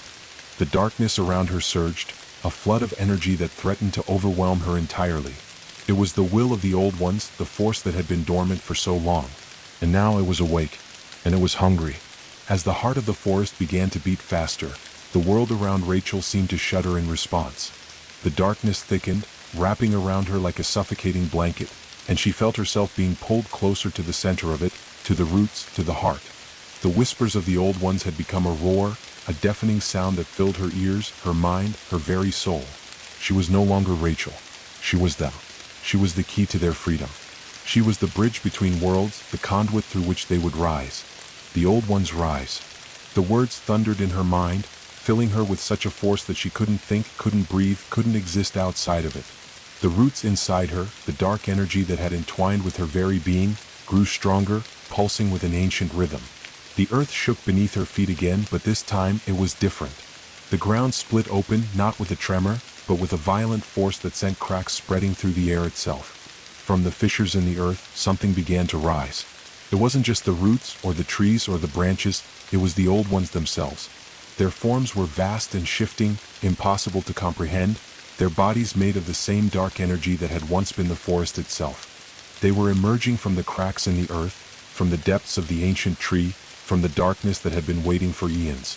Their limbs were long and twisted, their eyes burning with an otherworldly light, and their voices echoed like the wind, like thunder, like the roar of the forest itself. They were free, and the world would never be the same again. The ground shook as the old ones began to rise, their presence overwhelming, their hunger insatiable. And Rachel, the key, was the one who had unlocked the door. She was the one who had released them. And now there was no turning back. The darkness had come. The old ones had risen, and the world was their domain. The earth trembled violently beneath Rachel's feet. She could feel it in her bones, the rumble of an ancient force, something far older than the world itself, something beyond comprehension. The ground split wide open, the very fabric of the earth itself warping and bending as if it were nothing more than fragile parchment. She could see cracks running like veins across the land, veins filled with darkness, pulsing with energy, vibrating with power. The old ones had risen. Their forms, immense and shifting, towered over her, their outlines warping and reshaping with every beat of their presence. They were like shadows, but not just any shadows. These were the shadows of something far more ancient than the forest, something that predated even the earth itself. They were the very darkness, the primordial void that had existed before the dawn of time. Rachel could feel their presence in every fiber of her being. She could hear them, their thoughts, their hunger. They were not just alive. They were ancient, older than the stars, older than the world. They had existed before the world was born, and now they were free. And it was all because of her. She had unlocked the door. She had awakened them from their slumber. Her body trembled violently as the roots continued to twist through her flesh. They were no longer just roots. They were an extension of the old ones, a conduit through which their energy flowed. The forest was no longer just the forest. It was the heart of an ancient, malevolent power that stretched far beyond anything she could have ever imagined. The whispers in her mind had turned into a roar, deafening and overwhelming. They were no longer words. They were a force, a primal, endless pulse that filled her head, filling her heart with the cold, empty void of the old one's hunger. She could feel their need, their desire to consume everything, everything that was alive, everything that had once been. The veil is gone, the voice echoed, the chorus of the old one's thoughts merging into a single, terrifying entity. The world will be ours. Rachel's chest tightened as she realized the full weight of what had happened. The world was no longer the same. The veil between the realms had been torn. The old ones had crossed into the mortal world, and there was no going back. The boundaries between the living and the dead, between the human world and the realm of the ancient, had been shattered. The ground shifted again, the land warping under the weight of the old one's power. The air itself seemed to twist and distort, vibrating with an unnatural energy. It was as if the world were being remade, reshaped by the force that had been awakened. The trees, the forest, even the sky seemed to bend and twist, their forms becoming something alien, something unfamiliar. The very nature of the world was being altered, unmade. Rachel's mind swam with the weight of it all. She could feel herself slipping, losing her grasp on reality. The forest was no longer just a place. It was a living, breathing entity, pulsing with the energy of the old ones. The roots, the tendrils, the darkness, they were all part of it. She was part of it. She had unlocked the path for them, and now she was the bridge, the conduit through which they would pour into the world. But there was something else, something deeper. As the world twisted and contorted around her, Rachel felt something stir beneath the surface. It was a faint echo, a whisper in the darkness that seemed to call to her, to pull her in. It wasn't just the old ones. There was something else here, something older, something that had been watching them, waiting. She could feel it now, the true heart of the forest, the entity that had been waiting for the veil to thin, for the moment when the key would unlock the path. It was vast, impossibly vast, its presence filling the space around her, surrounding her, suffocating her. It was not like the old ones. It was not alive in the way they were. It was something else, something beyond life, beyond death, beyond time itself. The ground beneath her feet trembled once more, but this time it was different. The earth cracked open in a massive rift, and from the depths, a cold, unyielding wind began to howl. The air grew thick with a feeling of emptiness, a suffocating void that seemed to press in on her from all sides. The sky darkened, the stars vanishing from view as if swallowed by the vast, endless expanse of the abyss. And then she saw it. From the rift in the earth, something rose. It was not like the old ones. It was not like the trees or the roots or the shadows. This was something different, something ancient. Its form was indescribable, fluid, shifting, like the very essence of darkness itself. It seemed to consume the space around it, a blackness that was both everywhere and nowhere at once. It had no shape, no boundaries. It was a force, an idea, a presence that was older than the stars, older than the world. And it was looking at her. Rachel felt a shiver of pure terror run through her. It wasn't just the presence of the old ones. This was something far more ancient, far more powerful. The whispers in her mind grew louder, but now they were not just whispers. They were screams, a chorus of voices crying out in terror. The old ones, the forest, the earth itself, they were all calling out to her, but this new presence was drowning them out, overpowering them. The entity, it, moved toward her, its form shifting and swirling, a black void that seemed to consume all light. It reached out toward her, and the air around her grew cold, so cold that she could feel her very soul freezing in its grasp. You have unlocked the path. The voice of the entity boomed in her mind, a deep, rumbling sound that seemed to come from the very core of the earth. You have opened the door. Rachel could feel it then, the pressure, the weight of everything she had done. The world was unraveling, twisting into something other, something that wasn't meant to be. The veil had been torn. The path had been unlocked. The world of the living was no longer separate from the realm of the old ones, the realm of the darkness. And this entity, this thing, was the true master of both. The world will be unmade, the voice continued, its power crackling through her consciousness. The key is yours, but so is the price. Rachel's vision blurred as the world around her shifted, warped by the presence of the entity. She could see the landscape changing, the once familiar forest now twisted and malformed, the trees warped into grotesque alien shapes, their roots spreading like veins beneath the ground, crawling over the earth like a living disease. The air was thick with the stench of decay, of something dying. She tried to speak, to move, but her body refused to obey. The roots, the darkness, they had taken over, consumed her. She could feel her mind slipping, her thoughts growing distant, as if she were losing herself to the entity, to the void that was consuming everything. The old ones, the forest, the entity, they were all connected. They were all a part of the same thing, the same force that was now rising, spreading, consuming the world. And Rachel was the key, the conduit through which they would pour into the world. She had unlocked the door, and now the price was being paid. The ground split wide open, and from the rift, a flood of darkness began to pour forth. It was not just the old ones.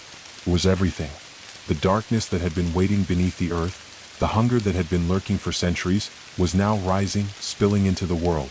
The air grew thick with the sound of 1,000 voices, the screams of the world as it was torn apart. The forest was no longer the forest. The trees were no longer trees. The earth was no longer earth. It was all becoming one, the darkness, the void, the hunger. The world was being unmade, and Rachel could do nothing but watch as everything she knew was consumed. The entity, the true heart of the forest, loomed over her, its presence overwhelming, suffocating. It was beyond anything she could understand. Beyond life, beyond death, beyond time itself. And as the darkness consumed everything, Rachel understood one terrible truth. She had not just unlocked the path. She had opened the door to oblivion. The world was ending. The world trembled as Rachel was pulled deeper into the churning void. It was no longer the forest that surrounded her. It was something else. A formless expanse of endless darkness, where the very nature of existence seemed to bend and twist at will. The air was thick with a cold that sank into her bones, as if the very atmosphere had been infused with the essence of death itself. The whispers were no longer just voices. They had become feelings, creeping into her mind and twisting it, unraveling the threads of her thoughts. She could feel them, the ancient beings, the old ones, their hunger, their rage, their need to consume everything. But they were not alone. The true heart of the forest, the entity that had risen from the cracks in the earth, was with them, pulling at her very soul, drowning her in its abyssal presence.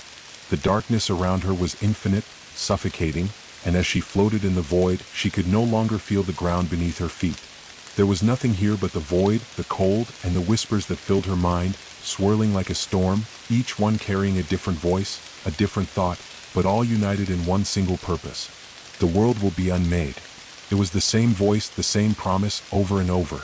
The words echoed in her mind, a mantra, a chant, a declaration of what was to come. The old ones were not just waking. They were rising, stretching their long, twisted limbs through the cracks in the earth, and as they rose, the world crumbled around them. It wasn't just the forest. It wasn't just the land.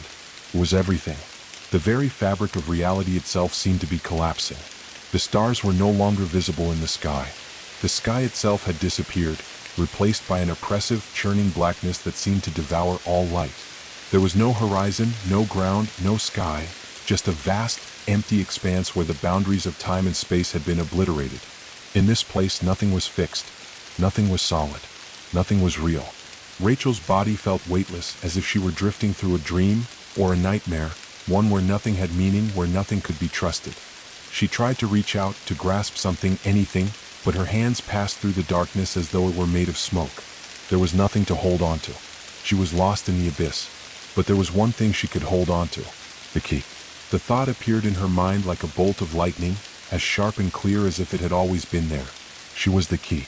She had unlocked the path. She had opened the door to the abyss. But it wasn't just the old ones that had been unleashed. It was something far deeper, far darker, something that had been waiting in the heart of the forest for eons.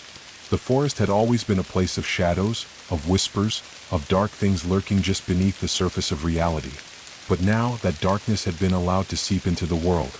The veil between worlds was gone, and Rachel was the one who had torn it. Her mind reeled as the implications of that truth sank in.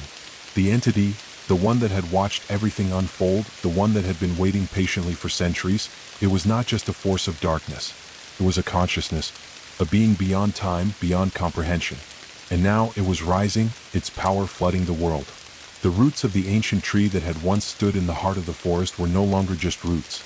They had grown into something far more monstrous. They had become veins of the earth itself, spreading beneath the surface, reaching into every corner of the world. The old ones were not just entities, they were the earth's consciousness. They were part of the world, part of the very fabric of existence. And as the old ones rose, the world was being reborn in their image. The ground below her trembled, but there was no solid ground anymore. It was a shifting, twisting mass, alive with the energy of the forest, of the old ones, of the entity that had awakened from the depths. The air was thick with their presence, a presence that clung to her skin, to her mind, to her soul. She could feel them pulling at her, twisting her, turning her into something new. "You are the key," the voice of the old ones whispered in her ear, 1,000 voices blending into one. "The veil is gone. The world is ours. And you will become part of it." Rachel felt herself being pulled, not just physically but mentally. Her consciousness seemed to be dissolving, slipping into the abyss, becoming one with the ancient beings, one with the dark power that had awakened. The forest was inside her, the roots, the trees, the soil, the wind, all of it was part of her now. She was becoming the forest. She was becoming the darkness. And yet, through the thick fog of their influence, Rachel's mind still clung to one single terrifying thought. She was still herself. In that moment, in the heart of the void, where everything was unmade and remade, she realized the full extent of her fate. She had not just unlocked the door for the old ones. She had unlocked the door for herself too. She was not just the key, she was the vessel. The darkness pulsed, and Rachel could feel her mind bending, stretching, contorting. She was no longer just a human.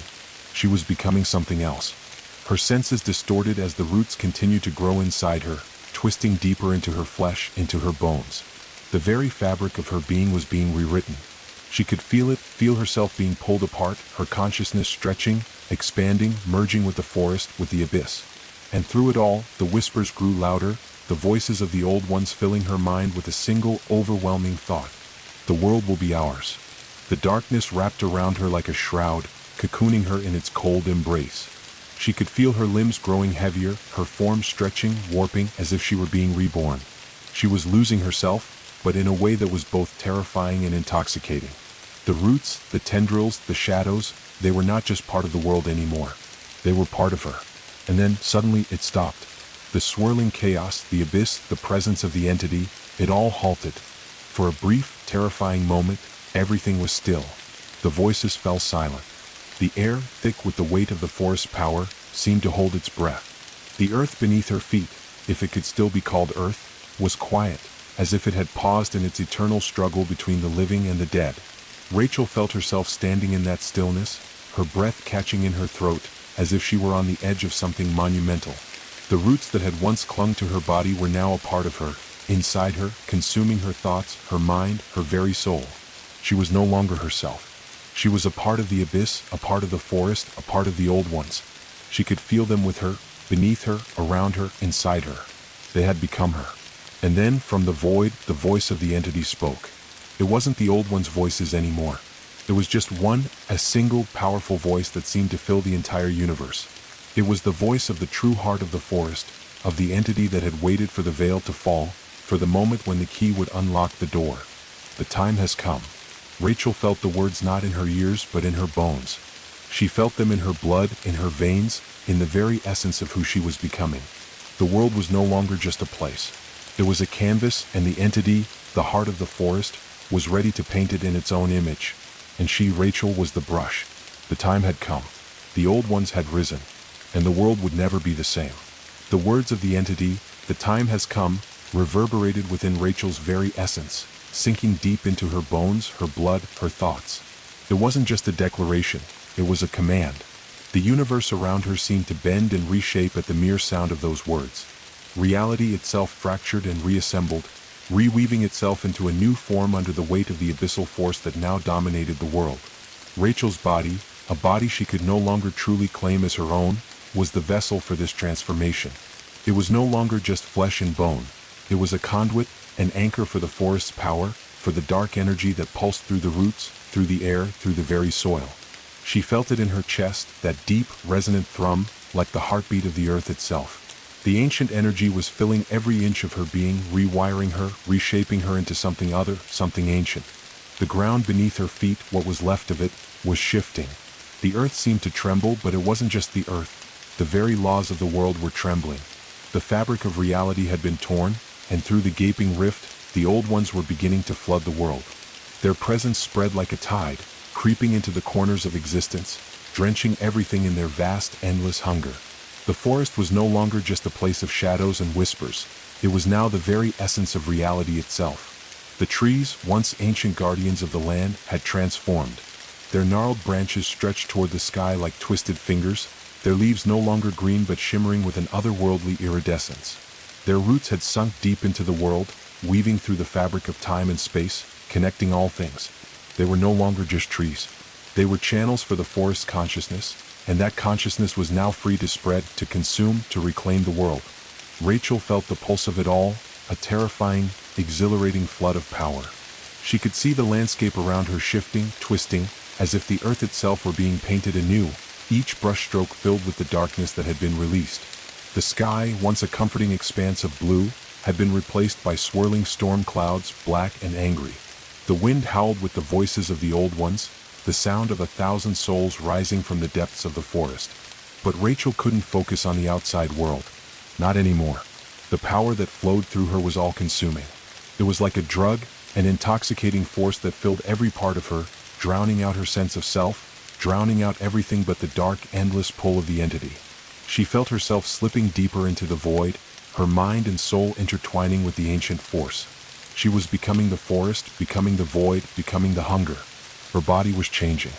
She could feel it in the way her limbs moved, in the way her chest expanded and contracted with each breath. The veins beneath her skin were no longer red. They were dark, a deep, pulsing black, like the roots that had dug into her soul.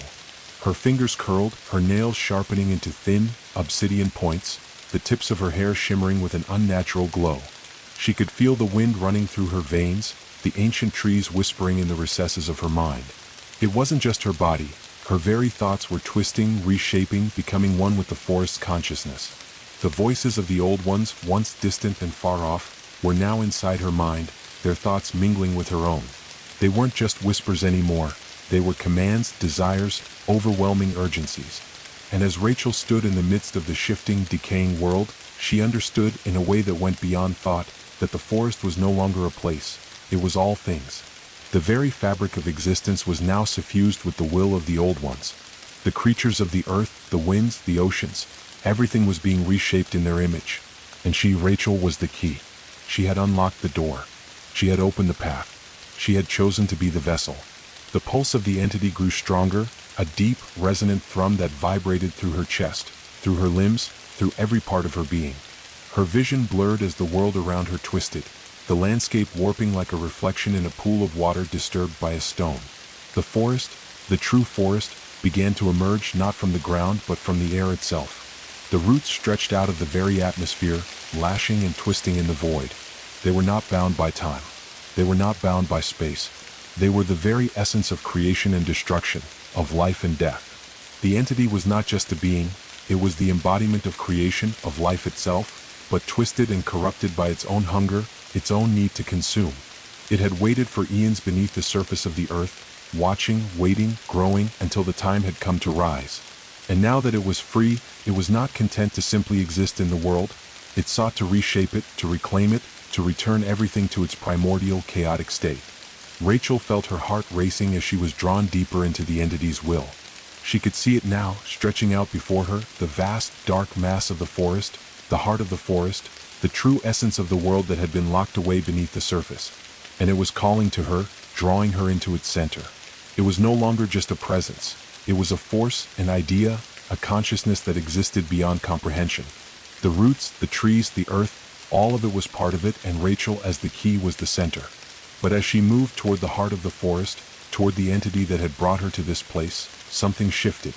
It wasn't a change in the world around her, but a change within her. For the first time, Rachel felt a flicker of resistance.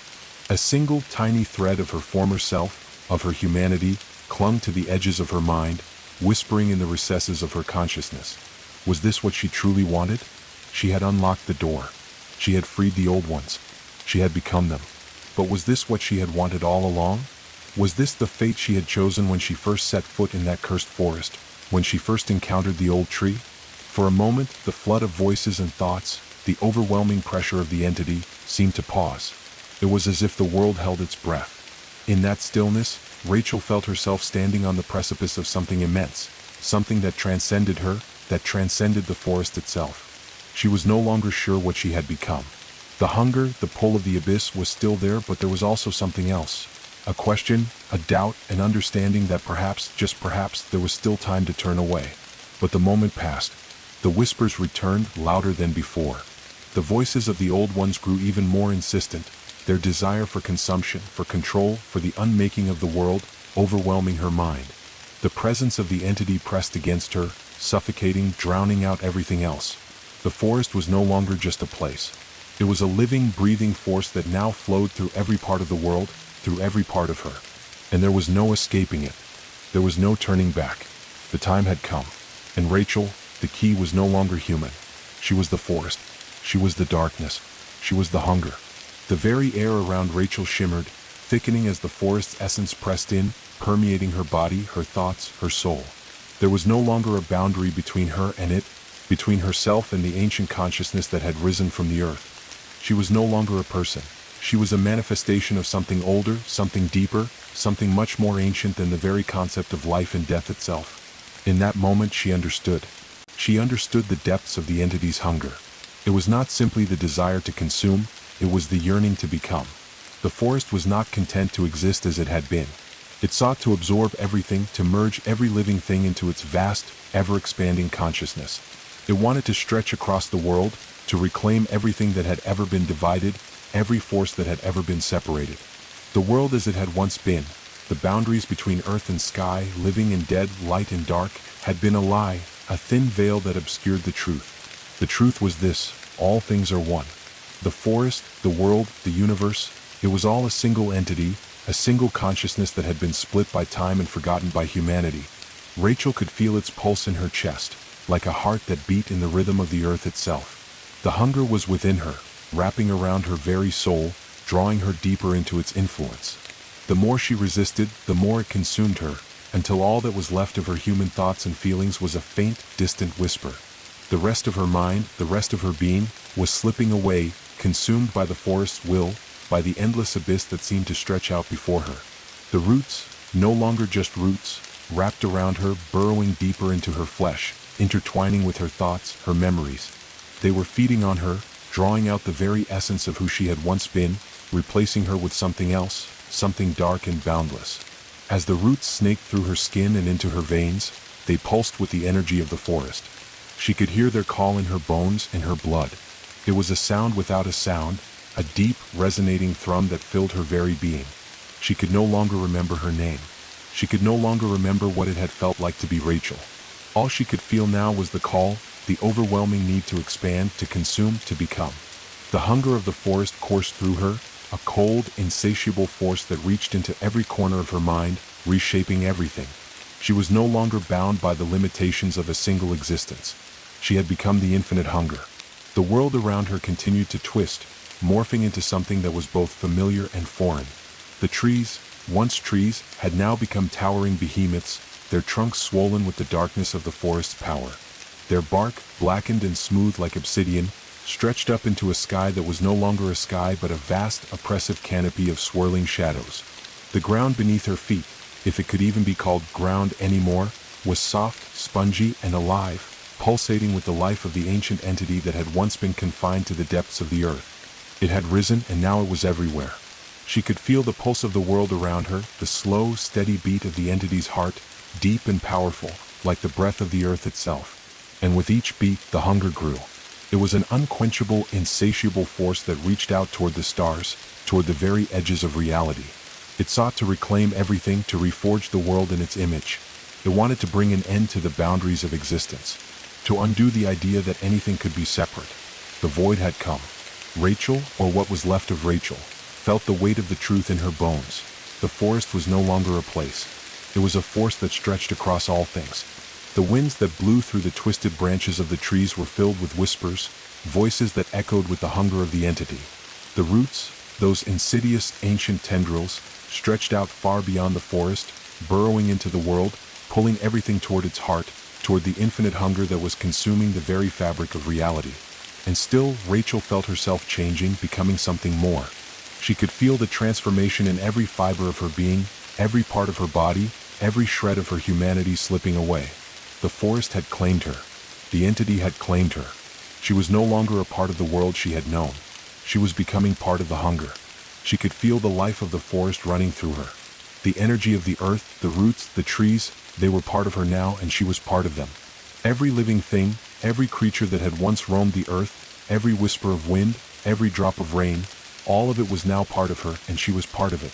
The hunger within her grew stronger with each passing moment, a cold, insatiable desire to spread, to consume, to merge with all things. She could feel the world breaking apart, cracking like glass as the darkness seeped through every crack, through every seam. The very nature of the world itself was being rewritten, reformed in the image of the entity. The veil had been torn, and the old ones were no longer confined to the shadows of the earth. They had broken free, and now they were spreading, flooding the world with their power, their hunger. The earth groaned beneath her, the sound of the world unraveling. The trees, once silent, towering witnesses to the passage of time, now roared with life, their branches twisting and growing, their roots clawing at the air itself. The soil below her feet was no longer soil. It was alive, pulsing with the energy of the forest. The air smelled thick, pungent, like decay, but it was also the scent of something more, something new. As Rachel stood at the heart of the forest, she could see it all.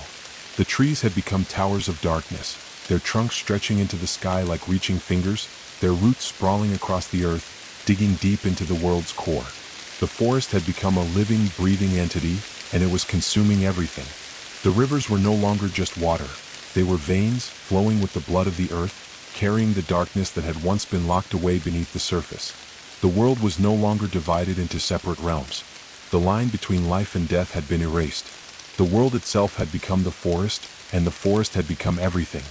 Every living thing, every plant, every creature, every piece of the world's history, all of it was now part of the endless hunger that Rachel had become. The wind whispered through the trees, carrying with it the voices of the old ones, the echoes of the entity's thoughts, and Rachel could hear them clearly now. Their voices were her own. Their thoughts were her thoughts. She had become part of the mind of the forest, part of its hunger, its desire to become. It wasn't just the forest anymore. It was the earth, the sky, the stars. It was the very idea of existence itself. And it was hungry. The hunger was infinite, eternal, and there was no escape from it. Everything would be consumed. Everything would become part of the darkness. Rachel had unlocked the path. She had become the key. And now the world would be remade. The old ones had risen. The forest had been freed. And now all that remained was the slow, inevitable spread of the hunger, until there was nothing left but the void, and the void had claimed everything. Rachel, or whatever was left of her, stood at the epicenter of it all, the world in flux around her. Her form, a twisted reflection of the once human being she had been, flickered like a shadow in the growing darkness. She no longer felt the limitations of flesh. Her skin had become as gnarled and twisted as the ancient trees that surrounded her, and her bones were like the roots that now dug into the earth, drawing from the lifeblood of the world itself. Her thoughts, once her own, had dissolved into the collective consciousness of the forest, the collective will of the void that had been unleashed. She was no longer Rachel. She was it. She was the hunger, the darkness, the endless thirst for consumption. The forest was all-encompassing, its power stretching across every plane of existence. What was once solid ground now shifted and swelled, becoming an undulating mass of dark tendrils and roots that moved with a mind of their own. The air, once clear and breathable, now carried the scent of decay, the rot of eons-old life suffocating beneath the weight of 1,000 dead years. The trees no longer stood still.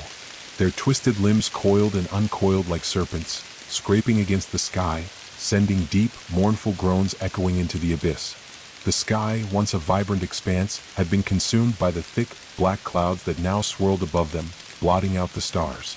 The sun, if it still existed, was obscured by a curtain of darkness that blocked out all light, all warmth, leaving only an impenetrable gloom. The wind had changed as well, no longer carrying the fresh scent of rain or the cool breeze of dusk. Instead, it carried with it the stench of rot, the whisper of the old ones, and the never-ending call of the forest's hunger. Rachel, or the hunger, felt it all. She felt the pull of every root, the twist of every branch. She could feel the earth beneath her feet trembling as the forest, the ancient will of the old ones, reached further and further into the world, drawing everything closer to its heart. There was no place in the world that was safe. No corner of reality that was untouched. The roots spread like a sickness, a plague that could not be contained. And then the first tremor came. It was subtle at first, a soft vibration beneath the earth, barely noticeable, but soon it grew stronger. The ground cracked, splitting wide open, sending deep rumbles that shook the very core of existence. The air grew thick, charged with an unseen energy that crackled like static. Rachel felt it in her bones. The ancient force within her was calling, pulling at the fabric of the world.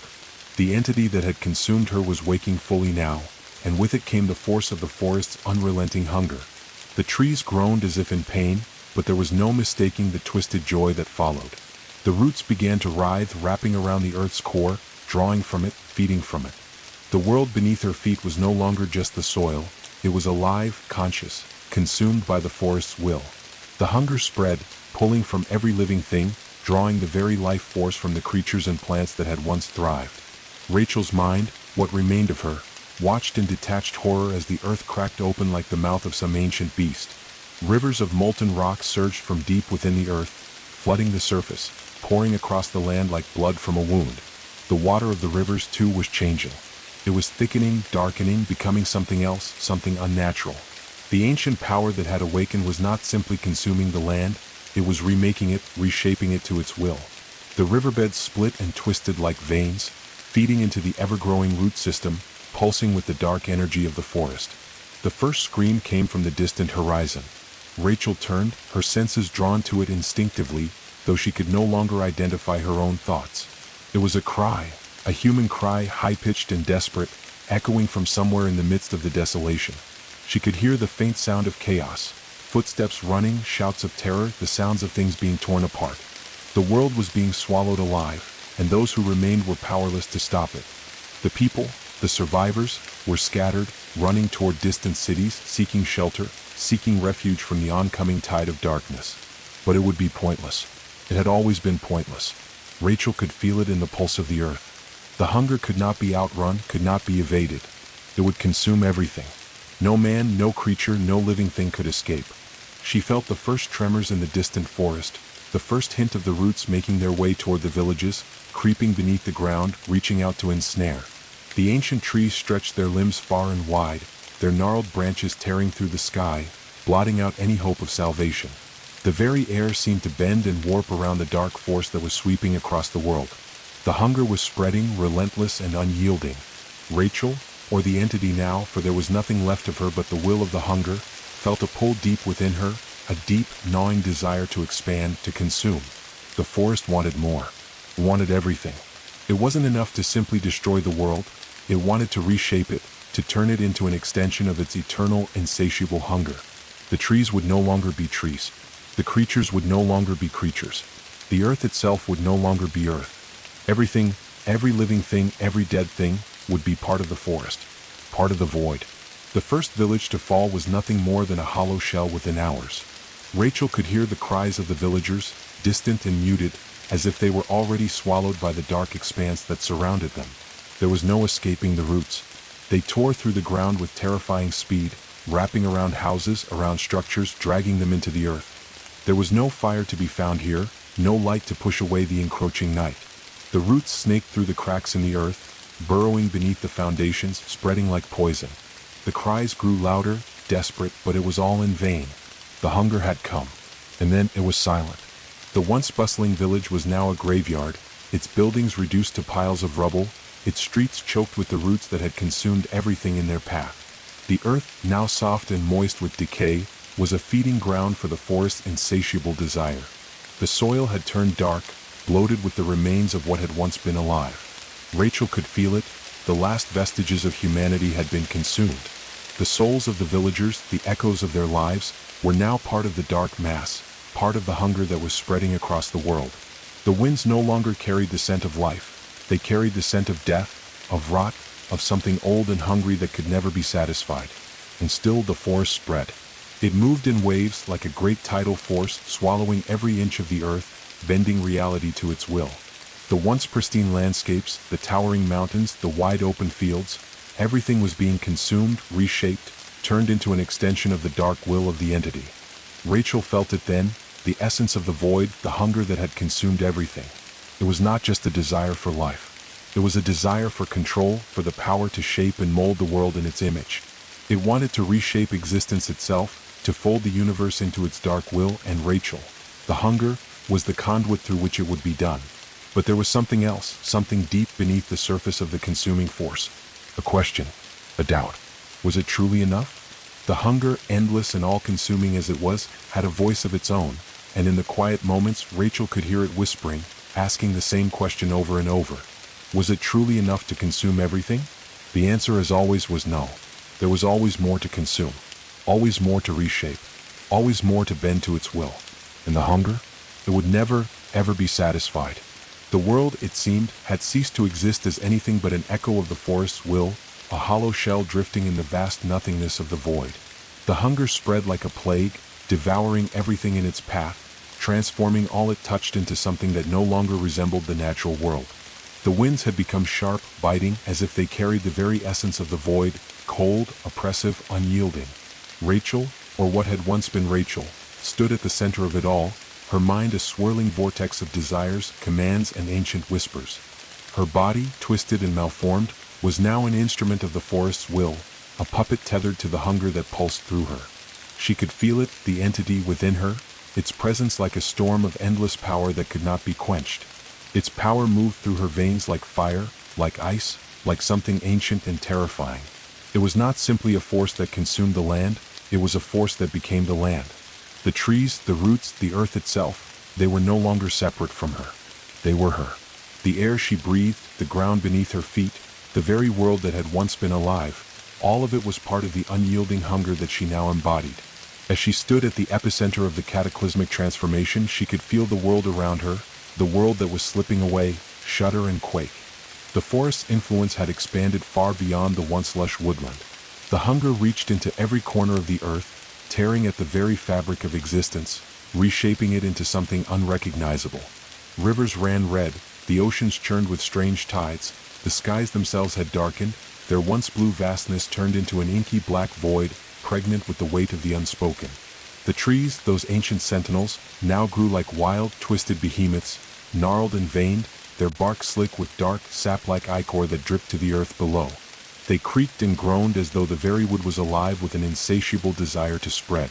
And yet it was not enough. No matter how much was consumed, no matter how far the roots reached, the hunger would never stop.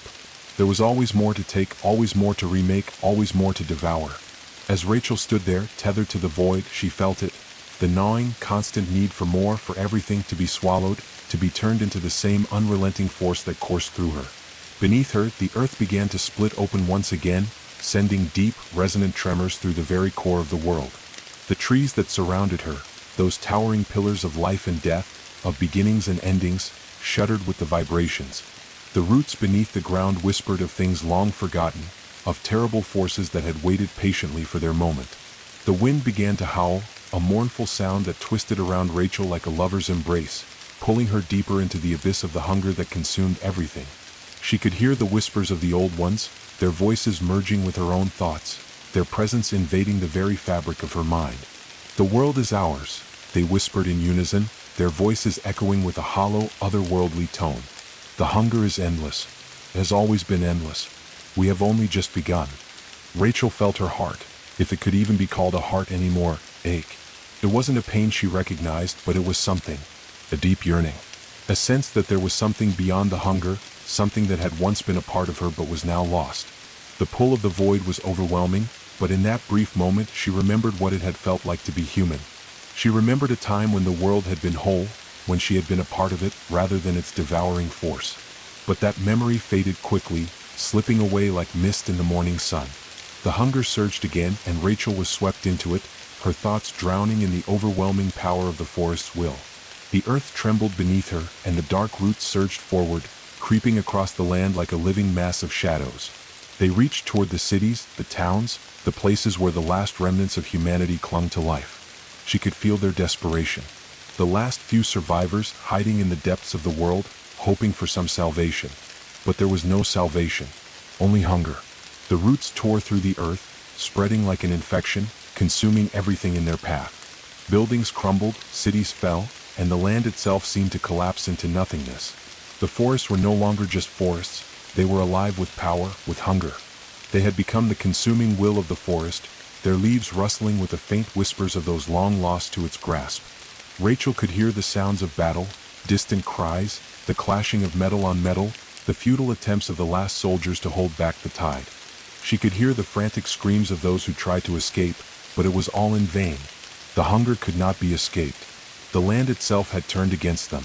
The very earth was alive with the forest's will, its roots growing deep into the heart of every city, every stronghold, every place of refuge.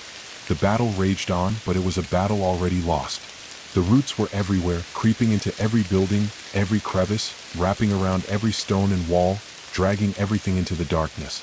And still the hunger grew. The hunger would never stop. Rachel, the hunger, watched it all, feeling the vast power of the entity moving through her. The earth quaked, and the world itself seemed to writhe beneath the weight of its transformation. There was no longer any division between the forest and the land. No longer any distinction between the living and the dead. The world had been swallowed whole by the void, and now it was being remade. But remade in what image? The roots, deep and endless, surged forward, creeping up mountains, clawing their way toward the heavens as if seeking the very stars themselves.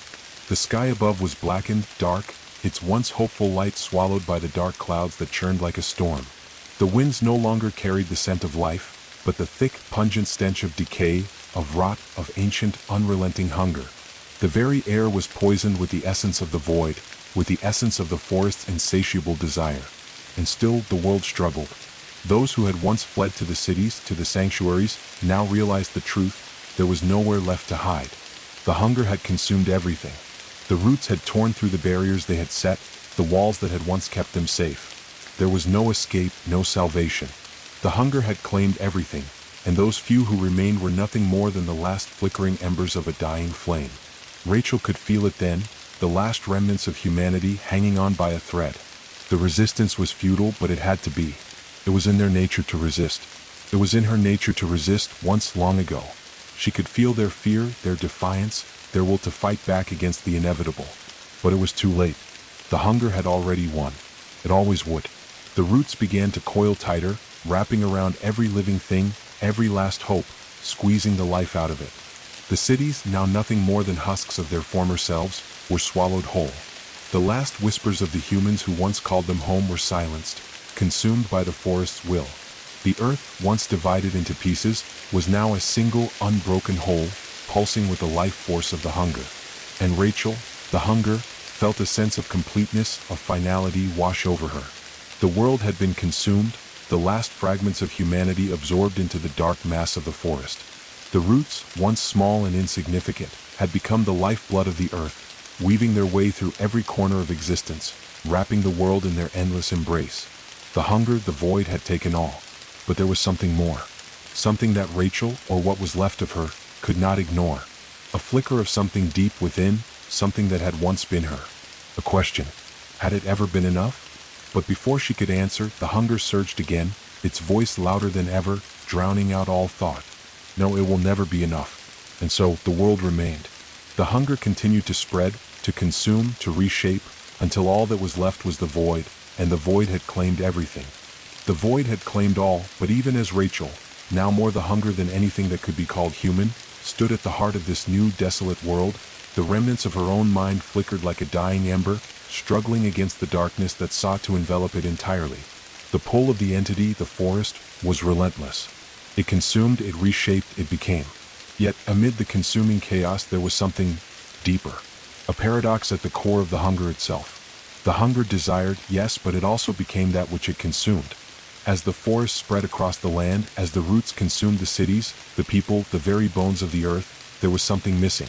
The void, as vast and overwhelming as it was not infinite.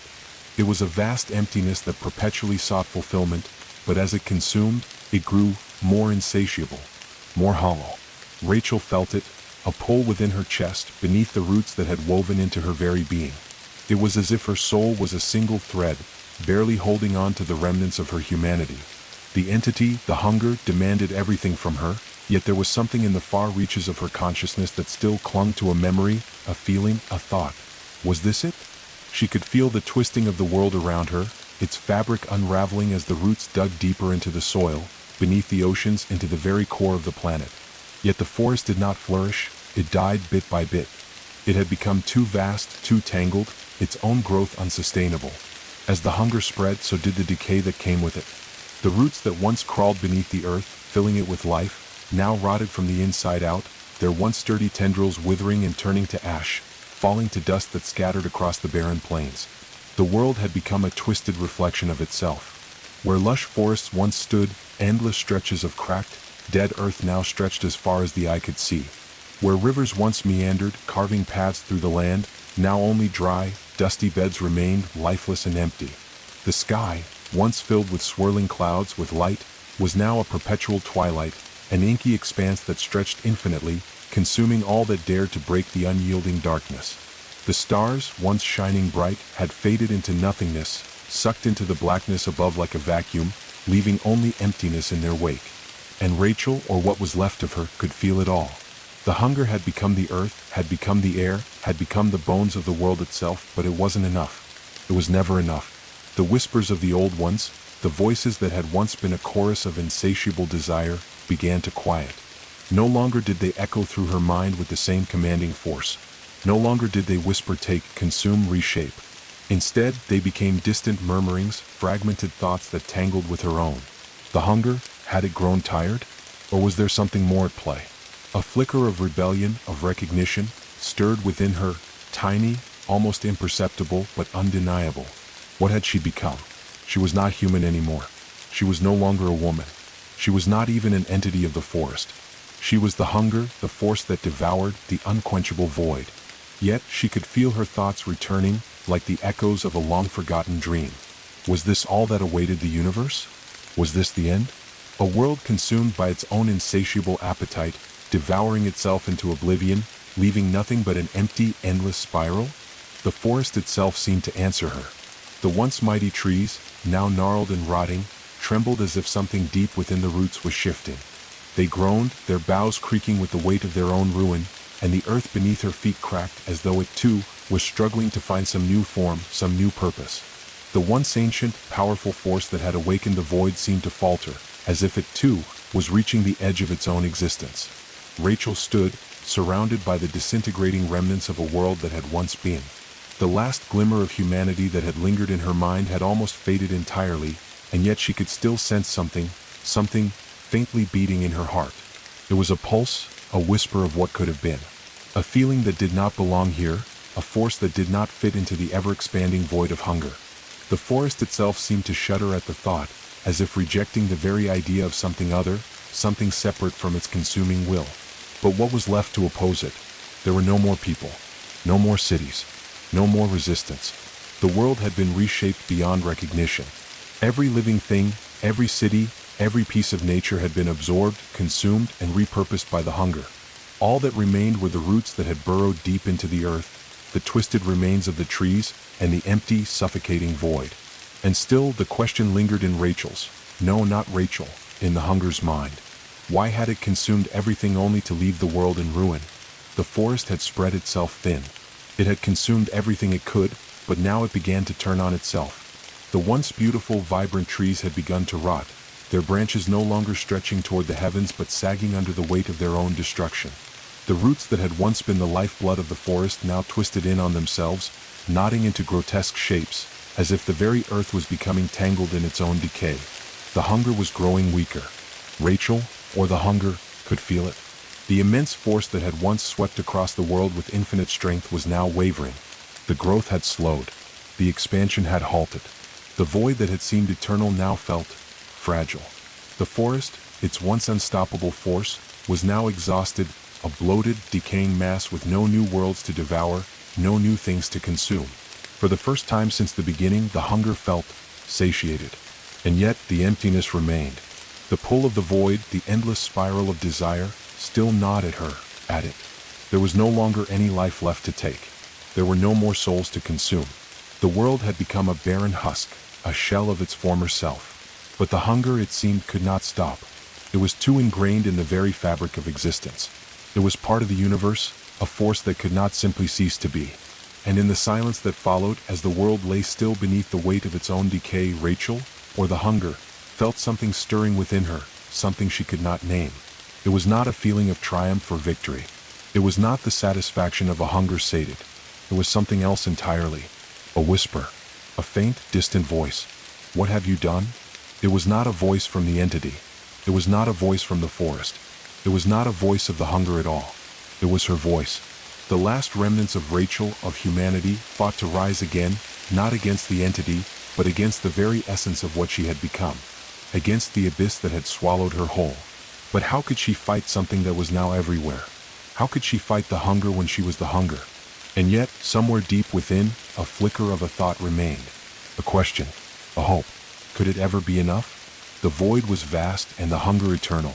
But even in the darkest corners of the world, even in the most forgotten places, the question hung there like the last vestige of a dying star.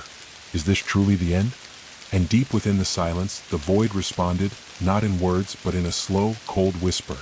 It is only the beginning. The world, once a living, breathing organism, now lay silent and empty beneath the crushing weight of the hunger. The air, thick with decay, hung motionless, as if the very wind had given up its struggle against the all-consuming force. No birds flew. No leaves rustled. The rivers, once lively with the song of water, now lay stagnant and still, their beds cracked, their surfaces tainted with a sinister dark sheen. Yet within the depths of this void, in the heart of the forest that had consumed everything, there was something that neither Rachel nor the hunger could truly understand. A space where the consumption, the decay, and the endless hunger no longer held power. It was a place of silence, of stillness, like the eye of a storm that had spiraled too far into the abyss. Rachel, or rather the hunger which had once been her, felt this stillness. It was as if the entire world had slowed to a crawl, as if time itself had come to a halt. She could feel the pressure of the silence, heavy in her chest, the gnawing emptiness that echoed through every corner of her consciousness. The hunger had consumed the world, yet it felt incomplete. Something was missing, something buried beneath the crushing weight of the void. The hunger surged within her, demanding, ever insistent. The roots twisted around her, creeping up from the earth, drawn to her like magnets, intertwining with her, pulling at her very soul. They were not just the forest roots, they were her roots now, her essence. Everything she had once been was part of this vast, sprawling entity, but even as she stood there, if she could be said to stand any more, something stirred deep within her, a flicker of resistance, a rebellion against the endless spiral of hunger. It wasn't much. Just a whisper, a tremor, a fragile thread of thought that had no place here. But it was there. What now? The forest that had once been a symbol of life and growth was now nothing more than a vast, sprawling nightmare. The trees, their once proud boughs reaching for the heavens, had turned into twisted, gnarled fingers, clawing at the empty sky. Their roots had burrowed so deep into the earth that they had become one with the very core of the planet itself. The hunger had permeated every molecule of the land, every atom of existence. There was no escape. And yet Rachel, no, the hunger, felt something unfamiliar, a pause. It was subtle at first, like the faintest tremor beneath the surface of the world, but it was undeniable. The hunger itself seemed to hesitate, as though it had reached the edge of its power, the limits of its reach. The insatiable desire to consume, to reshape, had always driven it forward. But now, it felt as though the void had begun to fold in on itself. For the first time since the beginning of the spiral, Rachel, or the hunger, felt a sense of confusion. She could feel the trees shaking, the roots shifting beneath her feet, the earth groaning in response to an unseen force, something that had been buried deep within the world, something that had lain dormant for eons, waiting for this moment to rise. Was it possible? The hunger recoiled. The roots shrank back from the earth, curling into themselves as if they had encountered something too vast, too ancient to consume. The air itself seemed to thicken, as if it were filled with the weight of some unknown presence, something older than the forest, older than the hunger. The vast, empty sky above them began to ripple, a wave of energy passing through it like a disturbance in the fabric of reality itself. The winds stirred again, but they weren't the winds of decay. No, these winds carried a different scent, one Rachel, or what was left of her, recognized though she could not place it. It was faint at first, like a breath of wind on a forgotten breeze, but it grew stronger with each passing second. The scent of something alive, something that had not been part of the hunger, something that did not belong in the endless spiral of consumption. The trees, the very roots that had become extensions of the hunger, trembled, and in that tremor Rachel felt it, a flicker of something that did not want to consume but rather to preserve. It was a force older than the hunger itself. In the deepest recesses of her mind, deep beneath the layers of void and desire, Rachel could hear it. A voice. It was not a whisper like the old ones, not the commanding, insistent voice of the hunger. No, this voice was different. It was softer, gentler, but it carried with it the weight of the ages. "What have you done?" the voice asked. It was not a question of accusation. It was a question of concern. Rachel felt the voice pierce through the darkness, breaking through the oppressive weight of the hunger, and for the first time in what felt like eternity, a faint sliver of recognition stirred within her. She felt the remnants of her humanity, a long-forgotten piece of herself, buried beneath the insatiable desires of the forest, push against the hunger. Who was that voice? Where had it come from? She had no answer. But she felt its presence, a deep connection to something ancient and powerful, something that was not part of the hunger, but was instead a force of balance, of life. It was an energy she could not comprehend fully, but she could feel its pull, like a gravitational force pulling her away from the all-consuming spiral of the hunger. For the first time she felt a possibility, a choice. The hunger, the force that had devoured everything, had now reached its limits, but the world itself, even in its broken state, had not been consumed entirely. The trees around her began to shift, their once gnarled branches reaching upward, as if searching for something in the air. The roots that had once been twisted and decayed now seemed to pulse with a new, strange energy, as though something deep within the earth was waking. A ripple of energy spread outward, and the ground beneath Rachel's feet quivered with the force of it. She felt a deep, ancient stirring within the soil, the very bones of the world awakening from a long slumber. The hunger, that endless void that had driven the forest to consume everything, began to recoil in the face of this new force, this force that had been hidden in the deep places of the earth. Rachel, or the hunger, could feel it. This was not a force of destruction.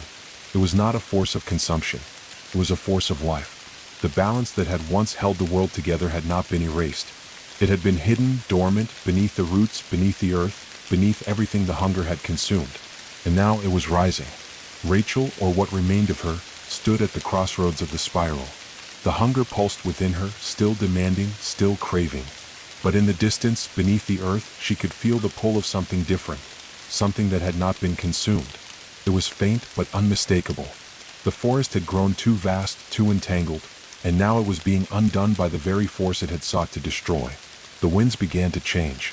The air itself began to stir, cool and refreshing, as if a new dawn were breaking through the endless night. The hunger resisted, but it was weakening. The force of life that had once been buried beneath the earth, beneath the roots, beneath the decaying remnants of the world, had begun to rise. And with it came a new question. Could the hunger be undone? The question echoed in the empty void of the world, swirling around Rachel, around the dying roots, around the desolate land that had been consumed. For the first time in eons, the answer seemed possible. But the question remained, would the hunger allow it? The air itself seemed to ripple, charged with a strange new energy that clashed against the very fabric of the hunger. The hunger, once vast, unstoppable, an entity that had consumed the world and reshaped it into a nightmare, now found itself in the presence of something it could not devour, something it could not bend to its will. The very land beneath Rachel, or what had become of her, groaned in response. The roots that once spread like veins through the earth trembled, recoiling as if in fear.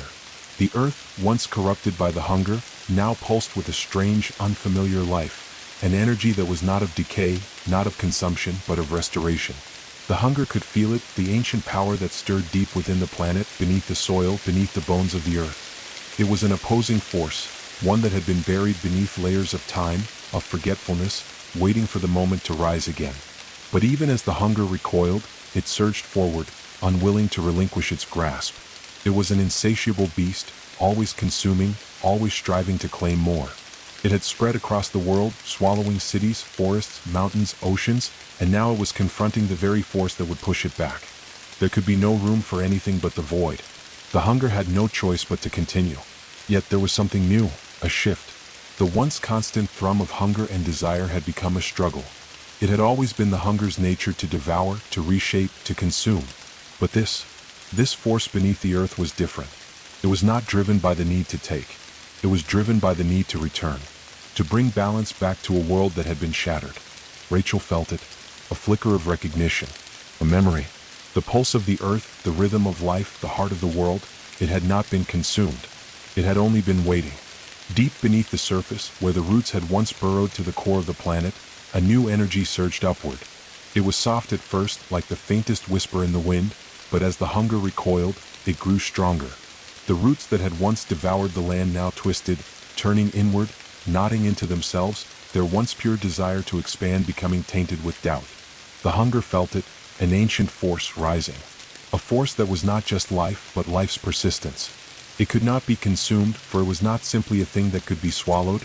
It was a force that had existed before the hunger, before time itself. Rachel, or what was left of her, stood in the heart of it, suspended between the fading remnants of the void and the rising power beneath the earth. She could feel it, that ancient, living energy spreading through the roots, through the soil, awakening the very bones of the world.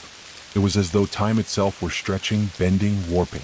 The winds began to stir once more, not the mournful, suffocating winds of decay, but fresh winds, cool and laden with something alive. The sky, once a stagnant expanse of black, began to quiver, a faint flicker of light breaking through the suffocating darkness. There was no denying it anymore. Something had changed. The hunger recoiled again, feeling its own power begin to slip, like sand through the fingers of a dying dream. This force that rose from the earth, from the forgotten places of the world, was not merely a resistance. It was a rebirth. A counterbalance, forged from the very essence of the planet, ready to undo the devastation the hunger had wrought. It was not a force of destruction, but of regeneration. The trees around Rachel stirred, their bark shedding the decayed remnants of their former selves. The twisted branches, once reaching toward the dark sky, now seemed to grow toward the faint flickers of light that broke through the clouds. The roots, tangled and suffocating, now began to stretch upward, loosening their grip on the dying earth, as though seeking a way to breathe. The air itself felt thicker, richer, as though the world were slowly awakening from an ancient slumber. Rachel could feel the transformation in the very ground beneath her feet. The hunger, the vast emptiness that had consumed so much, found itself halted, caught in the grip of something it could not defeat. It could no longer simply consume. It had to face what it had ignored for eons, the quiet, persistent will of life. The earth groaned once more, but this time it was not in agony. It was in renewal. The roots that had once been the lifeblood of the hunger now began to pulse with a strange new energy, feeding from something else. Something not of decay, but of life's deep persistence, of the world's ability to heal. The hunger strained against it, but every pulse of the earth seemed to push it back inch by inch. Rachel felt her own being stretched thin between the two forces. The hunger within her, the force that had become her very essence, pulled, thrashing against the rebirth, the life that was rising from the ashes of the world. She felt the weight of it, the ancient pull to devour, but she could also feel the other side, the force that called to her with a gentleness she had not known since her own humanity had slipped away. It called her home, to the heart of the world, to the place where life had once been abundant and untouched by the hunger's dark grasp. But could she resist? Could the hunger, the void, that had consumed everything, that had reigned over the world for so long, ever let go? The earth trembled beneath her feet as the forces collided. The sky darkened once more, but this time the darkness was different. It was not the suffocating, oppressive void that had blanketed the land. It was a storm, a fierce tempest, as if the world itself were struggling to breathe again. The air crackled with power, charged with the ancient energy that surged beneath the surface. The trees, the last living remnants of the world, now shook as though they were waking from a long, terrible nightmare. Their roots dug deeper into the earth, not in hunger but in purpose. They reached into the core of the planet, seeking connection, seeking life. And in doing so, they began to unravel the roots that had once been consumed by the hunger, pulling them free from the soil, tearing away the remnants of the void that had shackled the world for so long. The hunger felt the roots pulling away, felt the earth rejecting its grasp, and it screamed, a sound that echoed through the very bones of the planet. It was not the scream of rage but of fear. The hunger, vast and ancient as it was, had never encountered this. The will of the earth, the will of life itself, was not to be devoured. It would not yield. And yet, even as the world began to awaken, as the force of life began to stretch through the roots and across the land, there was still that question, lingering in Rachel's fractured mind. Could it ever end? Could the hunger be stopped, or was it forever bound to this endless spiral of consumption? Could life truly return to a world that had been swallowed whole, or had the void already consumed too much? The earth, now shuddering with power, seemed to answer her. The hunger may never be fully undone, but life would find its way. The world trembled with the force of the clash, an ancient struggle that had played out in countless forms across the eons. The hunger, vast and all-consuming, was locked in a contest with something older than itself, something that had lain dormant in the deepest recesses of the earth, waiting for the moment when the void would reach the limits of its own power. That moment had come. The roots that had once twisted through the soil like tendrils of darkness began to unravel, splitting and snapping under the pressure of the rising energy from below.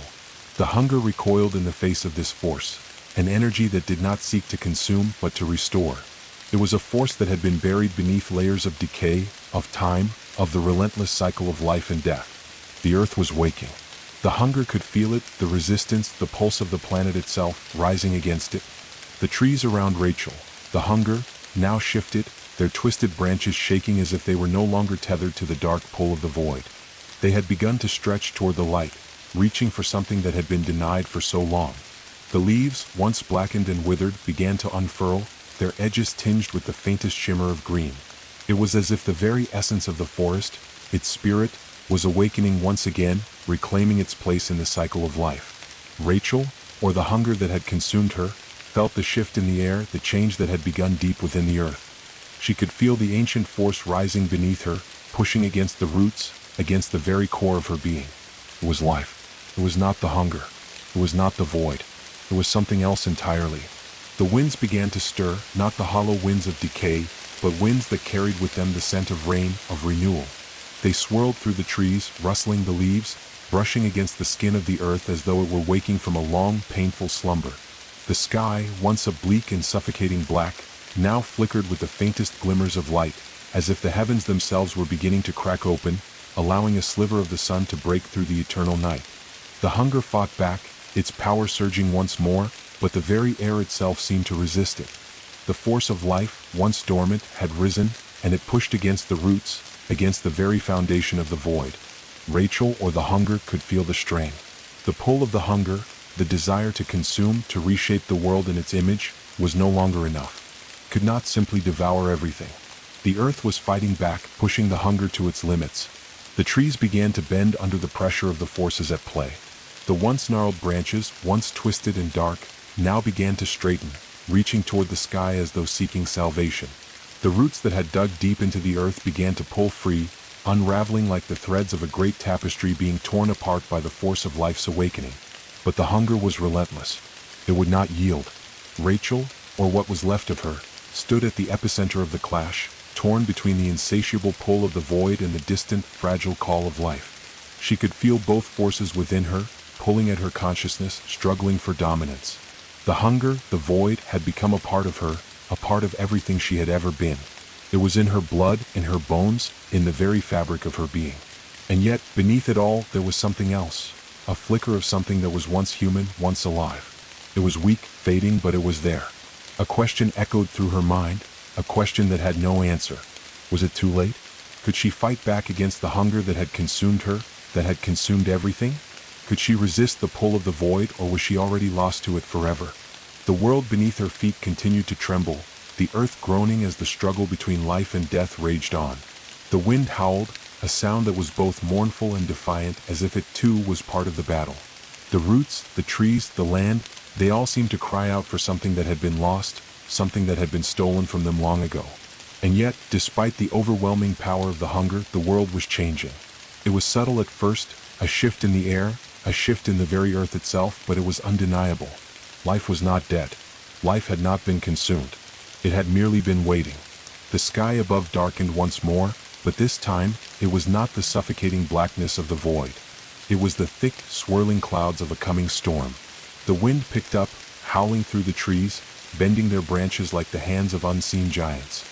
The rain began to fall, soft at first, like a whisper, but it soon became a downpour, washing away the remnants of decay, of rot, of the hunger that had once consumed everything. The land, once parched and cracked, began to drink in the rain, the soil turning rich and dark, alive once more. The roots, once twisted and gnarled, now seemed to pulse with a new energy, a force that was not driven by the hunger but by something else. Something older. Something that had been waiting for the moment when the earth would turn, when the balance would shift. The land was reclaiming itself. The hunger could feel it. The trees, those last remnants of the living forest, began to rise once more. Their branches reached toward the sky, the leaves unfurling as though they had been reborn. The once dead bark now shimmered with life, the cracks in the wood filled with sap that gleamed like liquid amber. The roots, too, began to shift, pulling themselves free from the grip of the void, reconnecting with the earth, digging deep into the soil to find their place once more in the cycle of life. Rachel, or the hunger, felt it, the pull of something ancient and eternal. It was not a force of destruction, not a force of consumption, but a force of rebirth. The hunger recoiled, its power waning as the land around it surged with new life. The trees, the roots, the earth, they had found their strength once more. The world had not been entirely consumed. The hunger had not won. The ground beneath Rachel's feet began to shift, the soil rumbling as though the very bones of the earth were cracking open, giving way to something new. The pulse of life that had been buried for so long was now rising to the surface, pushing the void back.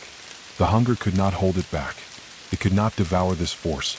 Rachel stood at the heart of the conflict, torn between two worlds, the hunger that had consumed everything and the life that had been waiting, patient, beneath the earth. She could feel the weight of it, the vastness of the forces at play.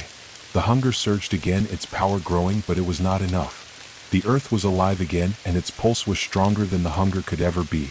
This was not the end. It was the beginning. The world, once devoured, was returning. The hunger, the void, would never be fully eradicated. But it could no longer dominate. The cycle had shifted. The earth had awakened, and the hunger had met its match. For the first time in an eternity, Rachel, or whatever was left of her, felt something rise within her, a flicker of hope, of possibility. It was not the end of the hunger, but it was the beginning of something new.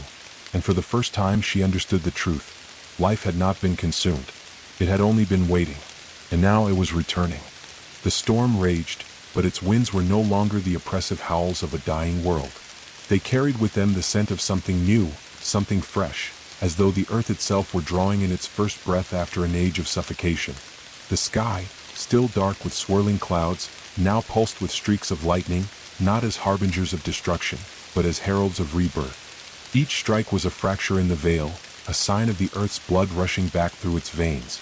The hunger, once a relentless, all-consuming force, now found itself retreating, weakened and shuddering beneath the power of life that surged through the roots and soil. The void could no longer claim the world as its own.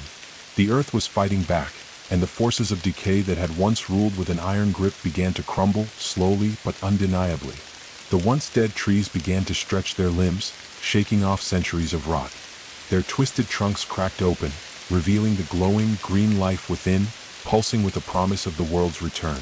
Rachel, or the hunger, stood at the heart of this transformation, watching as the earth around her surged with new vitality. She felt the power of it, the ancient force that had lain dormant for so long, stirring beneath her. It called to her, urging her to give in, to return to the balance, to allow the world to breathe again. But the hunger was still there, deep within her, whispering its insatiable call. It was a pull she could not ignore, a voice that resonated within her very soul. The hunger had become her, and she had become it. The deep, endless craving for more, for everything, for the void to expand, had consumed her once, but now, it was a different kind of hunger, a hunger that could not be easily satisfied, not by the remnants of a dying world, not by the return of life. But the land around her, it was alive. The roots, the trees, the earth, they were pulsing, not with the ache of hunger, but with the promise of growth, of new beginnings. The dark, twisted forest that had once stretched to the ends of the world began to recede, unraveling itself from the very fabric of reality. The decay that had tainted the land, the withered husks of trees that had once been proud, began to decompose, giving way to the green shoots of new growth. Grass began to sprout from the soil, and wildflowers, pale at first but ever bolder, pushed their way through the cracks in the earth. They were small, fragile, but they were the first sign that life was returning. Rachel felt something deep within her, a shift, a crack in the darkness that had once defined her existence. Her hunger, faltered in the face of this new power. It was as if the very earth, the heart of the world, was rejecting it. She could feel it, could feel the resistance growing stronger. The hunger that had once been so sure of its dominance was now wavering, trembling at the edges of its own power. It had consumed the world, yes, but it could not consume this.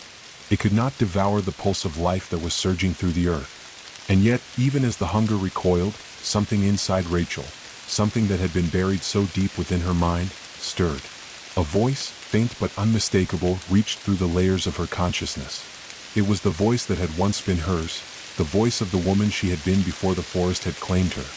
It whispered to her, not in the language of the void, but in something softer, more gentle. It was a voice that spoke of memory, of humanity, of what it meant to be alive. "This is not the end," the voice said. "It is only the beginning.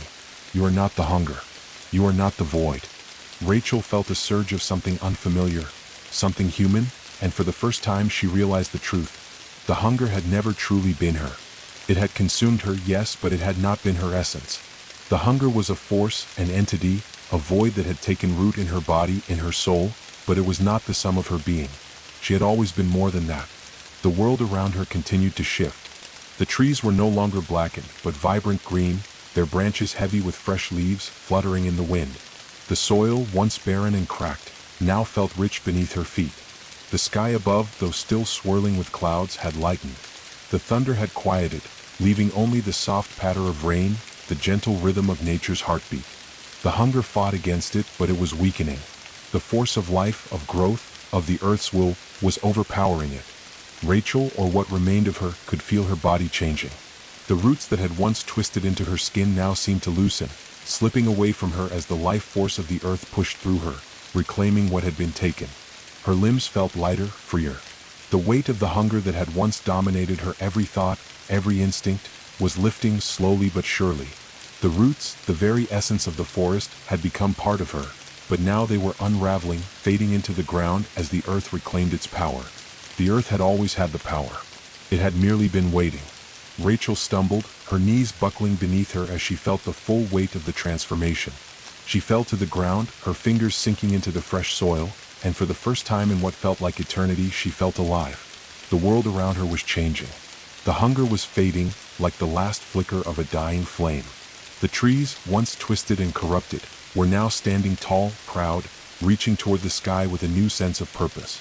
The ground, once desolate and empty, was now teeming with life, the roots of new plants stretching deep into the earth, pulling life from the soil, feeding it back into the world. The rain had stopped, but the air was thick with the promise of more, of life returning, of nature reawakening. Rachel, no longer the hunger, looked around at the world she had once sought to consume. She saw the trees, the wildflowers, the fresh grass pushing its way through the soil. She saw the sky clearing, the faintest hint of the sun breaking through the clouds. It was the first time in ages that she had seen the world in such a way, not through the eyes of hunger, but through the eyes of life. She had been part of the destruction. She had been part of the hunger that had ravaged the world, but now, for the first time, she understood something more profound. She understood that the hunger was not the world. The hunger was a force, yes, a powerful force, but it was not the essence of the earth. It was not the truth of existence. It was only a shadow, a fleeting moment in the vast expanse of time. The earth was alive. The world was alive. Rachel could feel it now, the pulse of life beneath her hands, beneath her feet. It was a slow, steady rhythm, like a heartbeat, like the promise of a new dawn.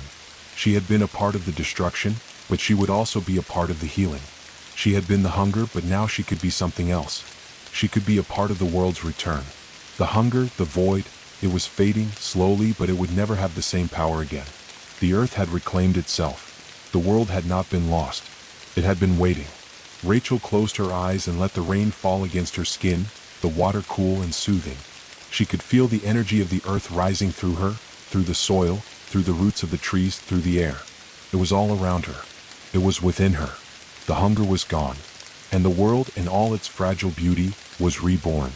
The world hummed with a subtle yet undeniable pulse, a rhythm that seemed to emanate from the very soil beneath Rachel's hands, the sky above her head, the wind in the air, and the rustling leaves of the trees that now stood around her, their branches heavy with new life. The hunger, the vast and unyielding force that had once been all-consuming, had faded, slipping away like a dying echo, its voice growing fainter and fainter until it was nothing more than a whisper on the edge of memory. For the first time in so long, Rachel could feel the weight of the earth beneath her, not as something oppressive or suffocating, but as something alive, something breathing.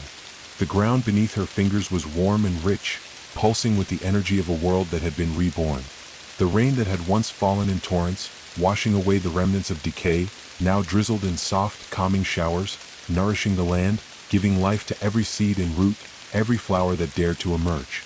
The trees that had once been gnarled, twisted mockeries of their former selves stood tall now, their bark gleaming with health, their leaves green and vibrant, shimmering as the light filtered through the dissipating clouds.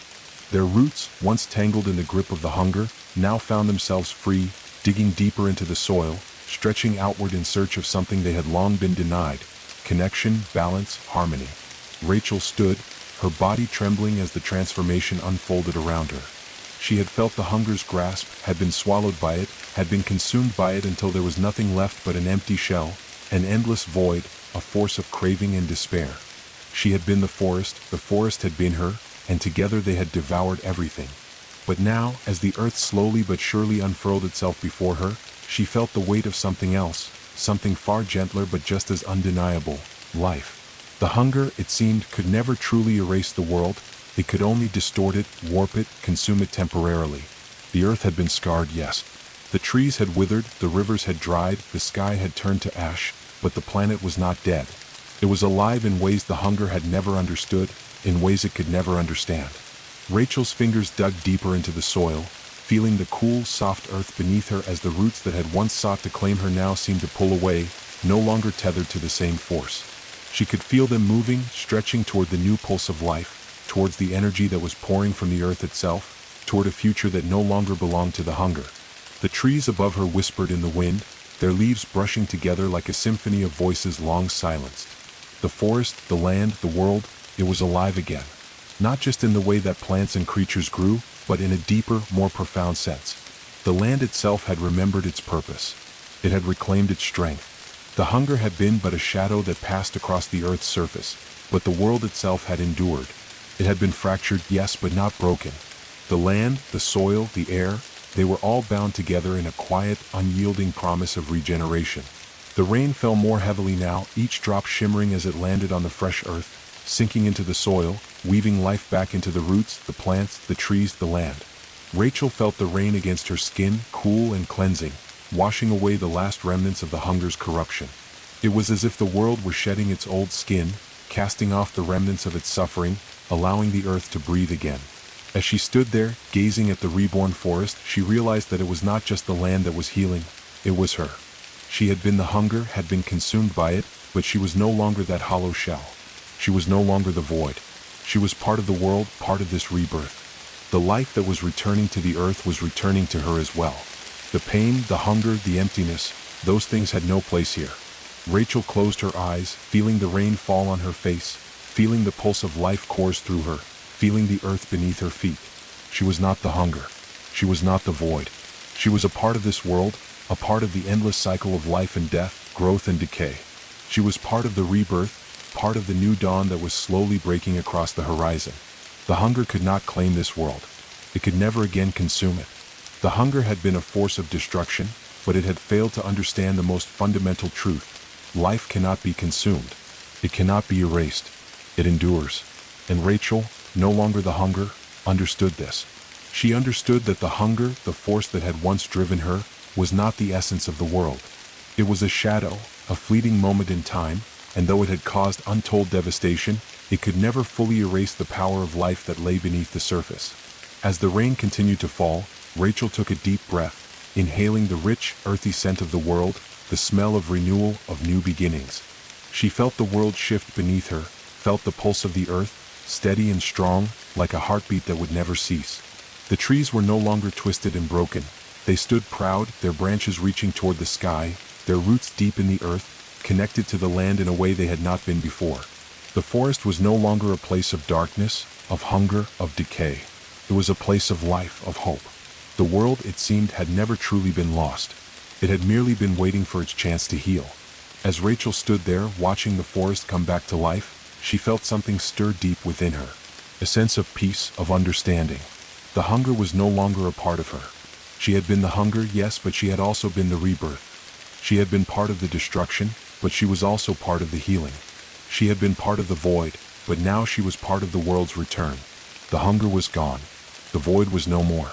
And now Rachel was free. Free to embrace the world as it was, free to be a part of the cycle of life once again.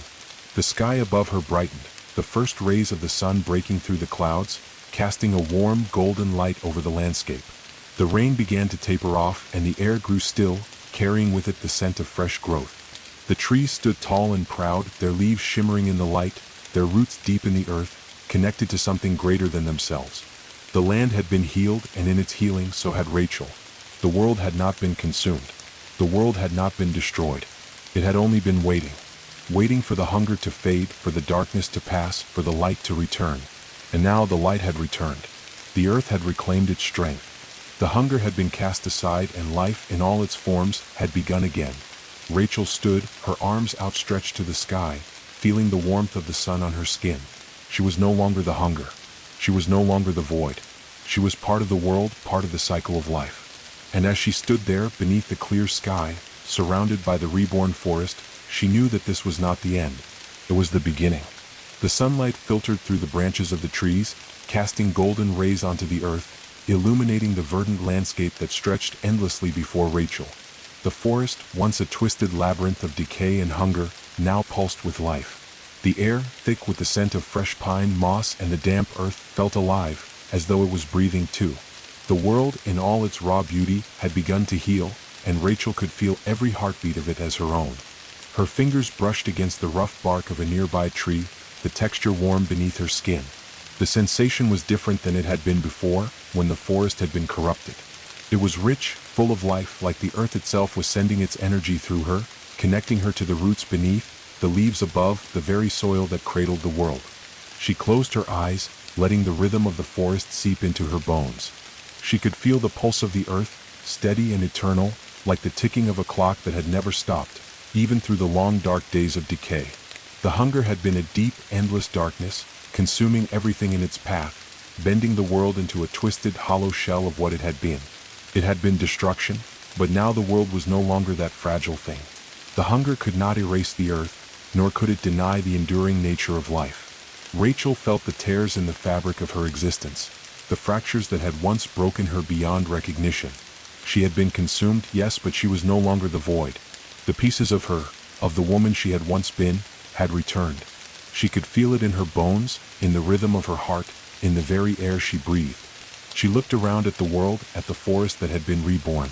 The once dead trees now stood like guardians of the land, their branches spreading wide, their roots sinking deep into the soil.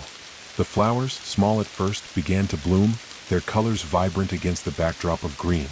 The forest was no longer just a collection of trees and plants. It was a living, breathing entity, a tapestry woven from the threads of life, death, and rebirth. The air itself seemed to hum with energy. It was the hum of the earth, of creation, of being. The world had not been destroyed. It had been transformed. Rachel felt a stirring inside her, a realization. The hunger had not been some alien force that had come from outside the world. It had always been part of the world. The need to consume, to destroy, to reshape, it was not evil. It was a force of nature, part of the eternal cycle of life. It was the darkness that would give rise to the light, the death that would make way for new life. But when the hunger consumed everything, it fractured the balance. It tipped the scales, forcing the earth to fight back, to restore the equilibrium. Now the balance had been restored. As Rachel walked deeper into the forest, the ground beneath her feet soft with fresh moss, she could see the evidence of this balance everywhere.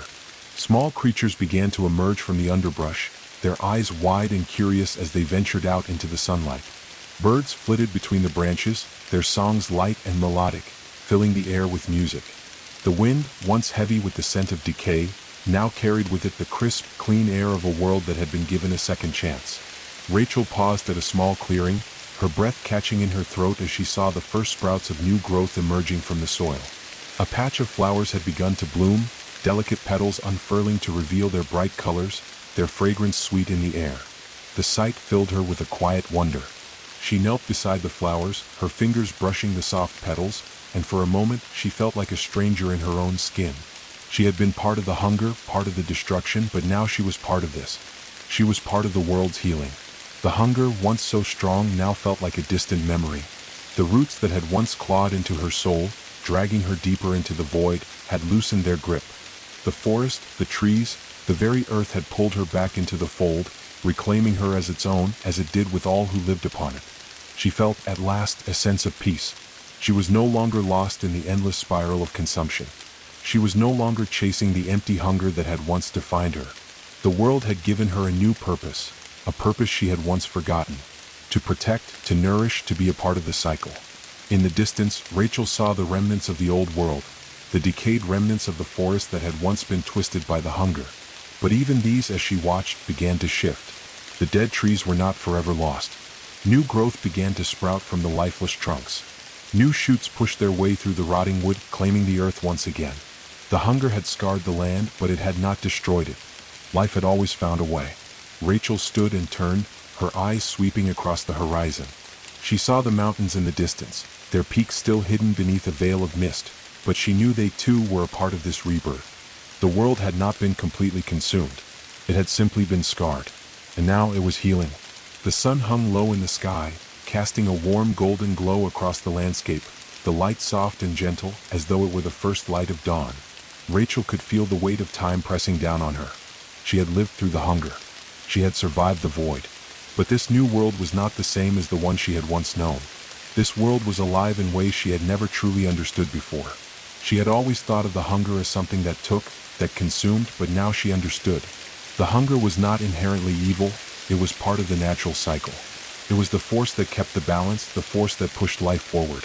But when it grew unchecked, it fractured the world. It had to be balanced by something else, something that would always restore the equilibrium. The hunger, the void, could not consume everything. It could not win. Now Rachel understood her place in this world. She was not a victim of the hunger. She had once been the hunger, but she was no longer. She was part of the land, part of the forest, part of the cycle of life and death that had always existed. She was a protector, a guardian, not of the void, but of the life that had returned. As she walked deeper into the forest, the world around her seemed to whisper. The trees bent slightly in the wind, their leaves rustling as though they were sharing their secrets. The creatures of the forest, small and large, moved with quiet purpose, a part of the same rhythm that had always been. The forest was no longer empty. It was no longer a place of darkness. It was a place of light, of growth, of renewal. Rachel stopped beside a large oak tree, its bark thick and weathered with age, its roots sprawling deep into the earth. She placed her hand on the trunk, feeling the ancient strength of the tree beneath her fingertips. She could feel its heartbeat, steady, eternal. It had seen the passage of time, had witnessed the cycles of life and death. It had endured the hunger, and it had endured the rebirth. She closed her eyes, breathing deeply, and felt the energy of the tree, of the forest, of the earth wash over her. She felt the pull of time, the deep, unyielding flow of it, stretching backward and forward, endless in its continuity. She had been part of the hunger, part of the destruction, but she was also part of the healing, part of the restoration. She had been reborn just as the earth had. The hunger had not won. It could not. The world had reclaimed itself. And now Rachel was a part of that world. A part of its endless, eternal cycle. She opened her eyes and smiled, her heart light, her soul at peace. The sun was setting, the sky painted with shades of pink and orange, and the world seemed to pause as if holding its breath, waiting for the night to fall. But Rachel knew deep down that this night would be different. It would be the first night of a new world, a world where the hunger could no longer reach, where the earth would always find its way back no matter how deep the scars. It would be the first night of a world where life, in all its beauty and fragility, would endure. And for the first time in a long time, Rachel understood the truth. The world was alive, and so was she. As Rachel stood beneath the canopy of the ancient oak, the forest around her seemed to hum with an unseen energy. It was the sound of the world turning, the quiet ticking of time that never stopped, no matter how much the world shifted or changed. The winds that swirled through the trees carried with them more than just the scent of rain and earth. They carried the weight of memory. The ancient stories of the land, of the creatures that once roamed it, of the cycles that had played out across centuries, whispered through the leaves, through the soil, through the very air she breathed. Rachel closed her eyes and let the breeze wash over her. She felt it, the pulse of the earth, the rhythm of the world, the heartbeat of life that had always been present, even when she had been too lost in the hunger to see it. She had once thought of the world as a thing to be consumed, to be taken, but now she understood. The world was not a thing to be devoured, it was a thing to be lived in, to be a part of, to nurture. The hunger, though a powerful force, had been a distortion, a shadow that had clouded her vision. It had been a part of the natural balance, yes, but it had been unbalanced, unchecked. Now, with the hunger fading, she could see the world for what it truly was, a vast, intricate web of life, death, and renewal. She was a part of it, just as the trees were, just as the animals, the rivers, the sky itself were. All of them intertwined, each playing a role in the delicate dance of existence. Rachel turned and walked deeper into the forest, her steps light and sure. She could feel the ground beneath her feet, soft with moss, firm with the roots of trees that had stood for centuries. As she walked, the world seemed to shift around her. The trees, though still young in their rebirth, seemed to greet her as she passed, their leaves rustling in the wind like a whisper of welcome. The forest was alive and she was a part of it. The path before her was familiar but different. The forest had changed, had healed, and in doing so, it had opened itself to her in ways it had never done before. The hunger had corrupted the land, yes, but now the land had reclaimed itself, had found its balance. The very earth seemed to hum with life, with the energy of renewal. She passed by the glistening surface of a small stream, its waters clear and sparkling in the fading light of the day. The water, once tainted by the presence of the hunger, now flowed freely, unhindered by the forces that had once tried to corrupt it. It was a symbol of the earth's resilience, of its ability to heal, to restore itself when given the chance. Rachel knelt beside the stream, dipping her fingers into the cool, refreshing water. The sensation was grounding, soothing, as though the water itself was offering her something she had long forgotten. The feeling of being alive, of being connected to the world. As she sat there, watching the water ripple over the smooth stones beneath its surface, her thoughts turned inward. She thought of the days when she had been lost in the hunger, when the world had been nothing but a landscape of emptiness, a place to consume, to destroy. She had been so caught in the desire to take, to reshape everything in her image, that she had never truly seen the world for what it was. She had never seen the life in it, but now she could see it everywhere. She could see it in the way the trees swayed in the wind, in the way the flowers bloomed and the birds sang. She could feel it in the earth beneath her feet, in the air she breathed, in the water that flowed freely through the forest. The world, though scarred, was alive. And she too was alive. The hunger had not destroyed the world. It had only temporarily obscured its true nature. Now the forest had healed, and so had she. She had been a part of the hunger, yes, but she was also part of the restoration. The cycles of life, death, and rebirth had always been in motion. She had simply forgotten. But now, with the hunger slipping away, she remembered. She stood up and walked further into the forest, the shadows of the trees growing longer as the sun dipped lower in the sky. The air was cool now, but still thick with the scent of damp earth and fresh pine. The night was coming, but Rachel no longer feared the dark. The darkness had once been a place of terror, a place where the hunger had thrived. But now the darkness felt different. It was no longer something to be feared, but something to be embraced. It was a part of the cycle, a part of the world. As she walked, she noticed the first stars beginning to twinkle in the sky. They were faint at first, small pinpricks of light in the vast expanse above. But as she watched, the stars seemed to grow brighter, as though the very night itself was awakening. The moon, too, began to rise, its pale light casting a soft glow over the landscape, illuminating the reborn forest with its silvery radiance. The world, bathed in the light of the stars and the moon, felt whole. It felt at peace. Rachel stopped for a moment, standing in the clearing, her arms outstretched, her face turned upward toward the sky. She felt the wind brush against her skin, the cool touch of the night air, and the soft glow of the moonlight. She could feel the energy of the earth, of the forest, flowing through her, connecting her to everything. The hunger was no more. The void had been pushed back and the balance had been restored. Life in all its forms had returned. She closed her eyes, letting the peace of the moment wash over her. For the first time in as long as she could remember, she felt at home. She was no longer a part of the hunger. She was no longer a part of the destruction. She was a part of the healing, of the rebirth. The earth had reclaimed itself, and so had she.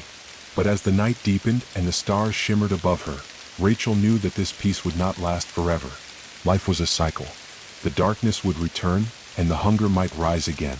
But the world had proven its strength. The hunger could not last forever. The balance would always return.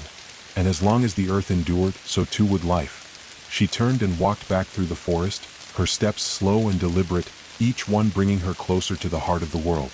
She could feel the roots of the trees stretching deep into the earth, feel the pulse of the land, the rhythm of the world. She was no longer lost. She was a part of it all. As she walked, the world seemed to wrap itself around her, the air thick with the scent of earth and pine, the sky above her now a blanket of stars. The hunger had been banished. The void had been pushed back. Life had returned. And in that moment, Rachel understood. She was not the hunger. She was not the void. She was part of the cycle, part of the world. And as long as the earth endured, so too would she. She smiled, her heart light, her soul at peace. This was not the end. It was the beginning. The forest stretched out before Rachel, its expanse vast and endless, yet somehow intimate, as though it knew her, as though it had always known her. The moonlight filtered through the canopy above, bathing the path in a silvery glow that made the world feel like a dream, a realm suspended between the waking world and something more eternal.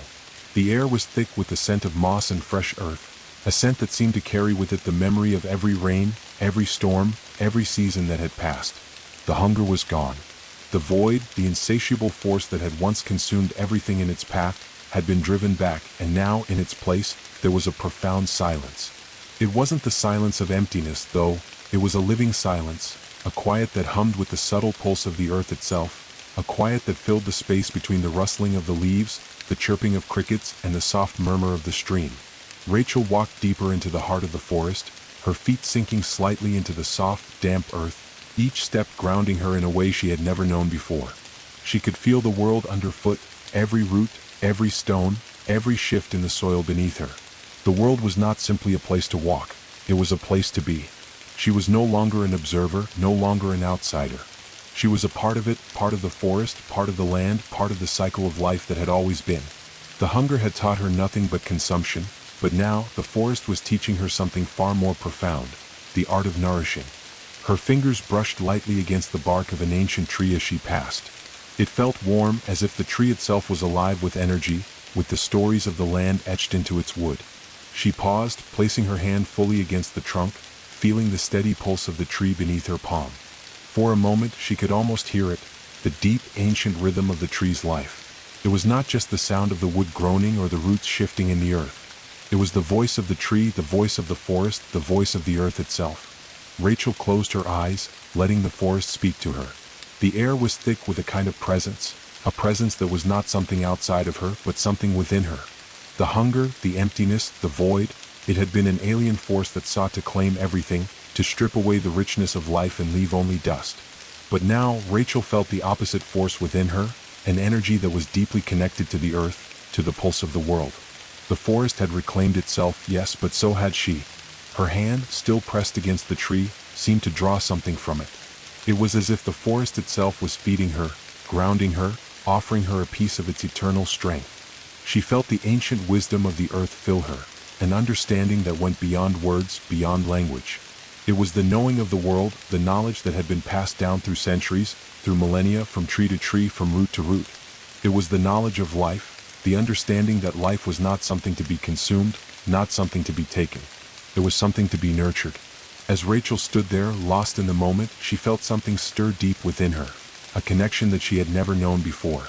It was as though the hunger that had once consumed her had been a veil, obscuring the world from her sight. Now that veil was gone, and she could see for the first time the world in its entirety, the delicate balance of life and death, of creation and destruction, of growth and decay. It was not a battle, but a dance. The forest, the earth, the sky, they were all parts of a greater whole, and Rachel was a part of that whole. The forest spoke to her then, not in words, but in feeling, in a deep resonance that seemed to vibrate through the very air around her. It was a song, a low, eternal hum that echoed through the trees, through the earth, through the very fabric of existence itself. Rachel's heart quickened, her pulse syncing with the rhythm of the earth. The forest was alive, and it was calling to her, beckoning her to listen, to understand. And so she did. She closed her eyes, letting the hum of the forest fill her ears, the pulse of the earth fill her veins. It was as if she could feel the world itself breathing, the earth exhaling, the wind swirling through the trees. She could feel the energy of the forest reaching out to her, wrapping itself around her, and in return, she offered herself to it. She felt the old, ancient rhythm of life, the pulse of the trees, the flow of the rivers, the call of the birds. She was no longer separate from it. She was part of it. Rachel's fingers traced the bark of the tree again, and this time the tree responded. It was subtle at first, just a slight shiver in the wood, a soft creak in the branches above, but it grew stronger, as if the tree had recognized her touch, as if the forest had recognized her presence. The energy in the air shifted, and Rachel could feel it deep in her bones. She was not an intruder in this world. She was not an outsider. She was a part of it. And as the wind whispered through the leaves, as the forest stirred in response to her, Rachel felt a sense of peace that she had never known before. The hunger, the void, the darkness, those forces were distant now, fading echoes of a past she no longer needed to carry. The forest, the earth, had offered her something more than mere survival. It had offered her a purpose rooted not in consumption, but in growth, in nurturing, in the endless cycle of life that continued regardless of the scars it bore. The hunger had sought to consume everything, to leave nothing behind but emptiness. But the earth, the forest, had a different way, a way of nurturing, of healing, of restoring. It had taken back what had been lost, and in doing so, it had shown Rachel what she had always been meant to be. She was not the hunger. She was not the void. She was the forest. She was the earth. She was the balance that existed between the two. Rachel opened her eyes, the stars now shining brightly above her, the moon casting its soft light across the forest floor. The air was still, the hum of the earth settling into a gentle rhythm. The hunger was gone.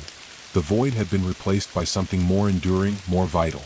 The world was alive, and so was she.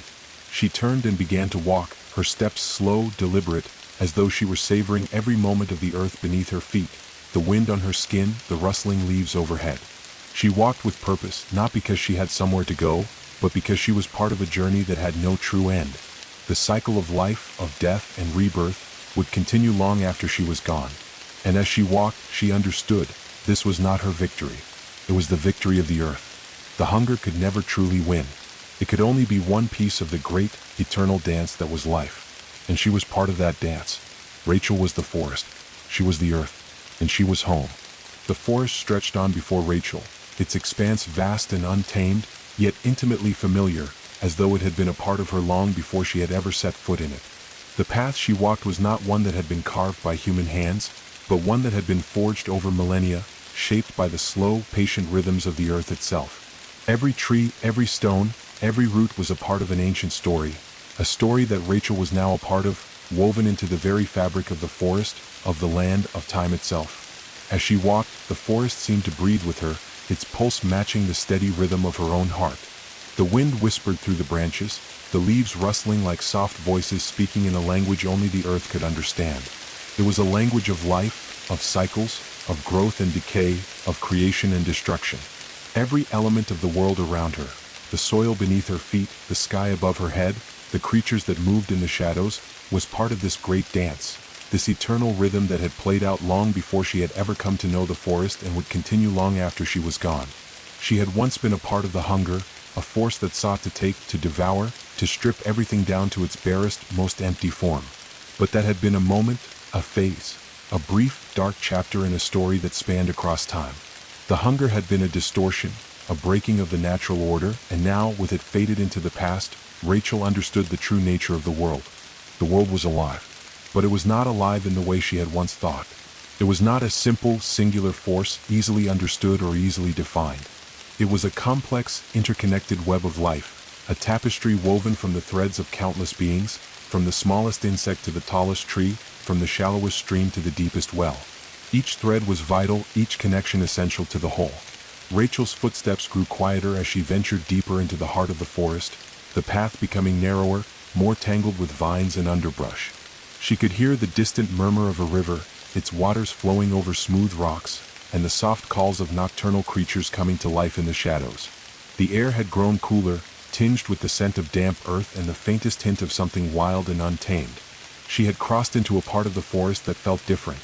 Older, more ancient, as though this was the heart of the land itself, the place where the earth's pulse was strongest. She paused for a moment, standing at the edge of a small clearing, her eyes drawn to a massive stone at the center of it. The stone was unlike any other she had seen in the forest. A jagged outcrop, dark and worn by centuries of wind and rain, covered in thick moss and vines. It stood like a monument, silent and unyielding, yet it felt alive, as if it were part of the very soul of the earth. Rachel approached the stone slowly, her heart beating in time with the soft thrum of the forest around her.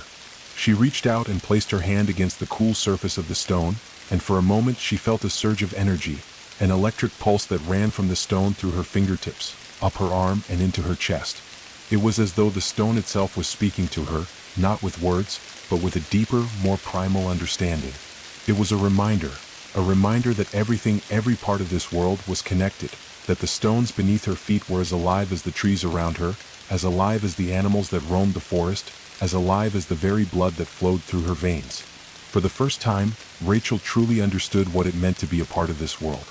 She had once thought of herself as separate, as something apart from the forest, apart from nature. But now, as she stood before the stone, she could feel the truth settle within her. There was no separation. The forest was her and she was the forest. The earth was her and she was the earth. The hunger that had once consumed her had been an illusion, a false understanding of her place in the grand design. Now she could see that she was not an outsider, she was part of the dance, part of the eternal cycle of life. She closed her eyes, her hands still pressed against the stone, and let the energy flow through her, feeling the connection deepen. It was as if the earth itself was alive within her, as if the very pulse of the land had become her own. She was no longer just Rachel, the woman who had once been lost in the darkness of the hunger. She was a part of something much larger, something much older.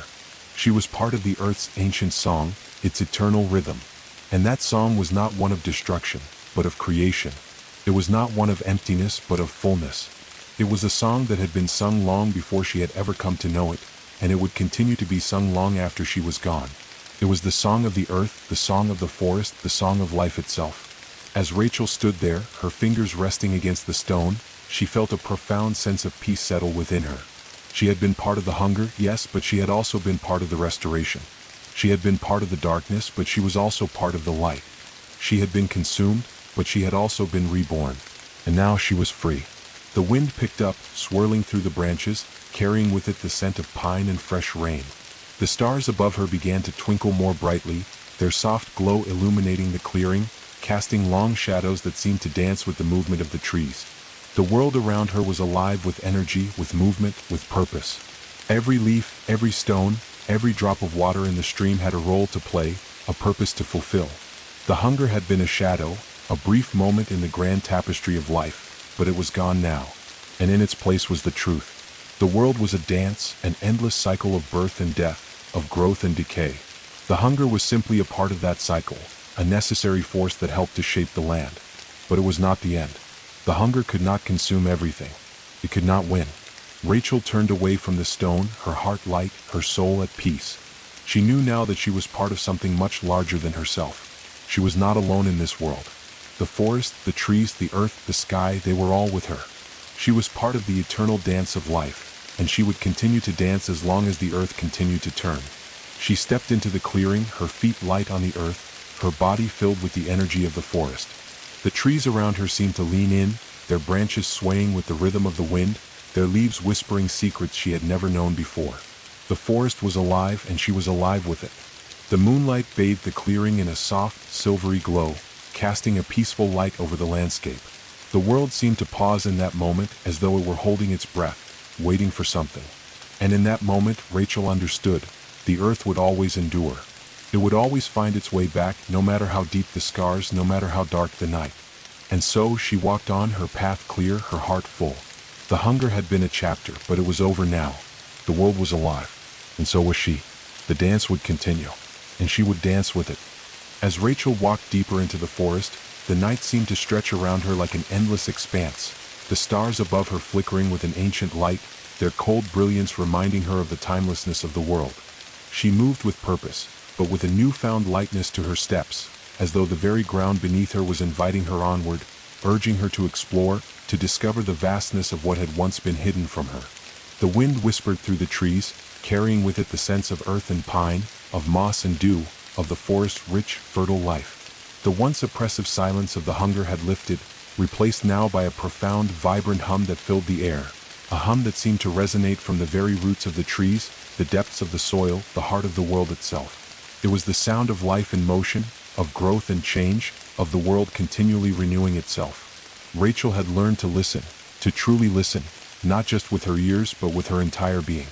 The world was speaking to her, and she was no longer an outsider, no longer disconnected from the land. She was one with it, as much a part of the earth as the trees, the stones, the rivers. She felt the rhythm of the forest in her bones, in the beat of her heart. And as she walked, the landscape seemed to shift before her eyes, not in the dramatic, sweeping gestures of a storm or the terrifying grip of the hunger, but in small, quiet ways, ways that revealed the forest's living, breathing soul. Every tree she passed seemed to greet her, their bark warm beneath her fingertips, their leaves rustling with secrets only the earth could understand. She could feel their stories, the centuries of growth and decay, of sun and rain, of life lived and passed on. The forest was not static. It was in constant motion, constantly evolving, always moving toward something new.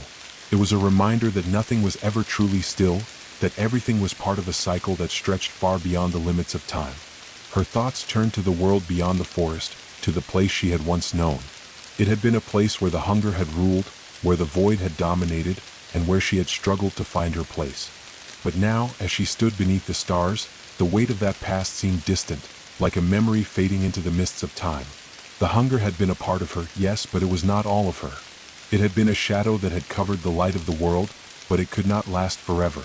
The hunger had faded, and with it, Rachel had found her true self, a self connected to the earth, to the forest, to the eternal flow of life. The trees ahead parted to reveal a vast, open meadow, bathed in moonlight. The grass swayed gently in the wind, rippling like the surface of a quiet lake. The air here was thick with the scent of flowers, of wild herbs, of the earth itself.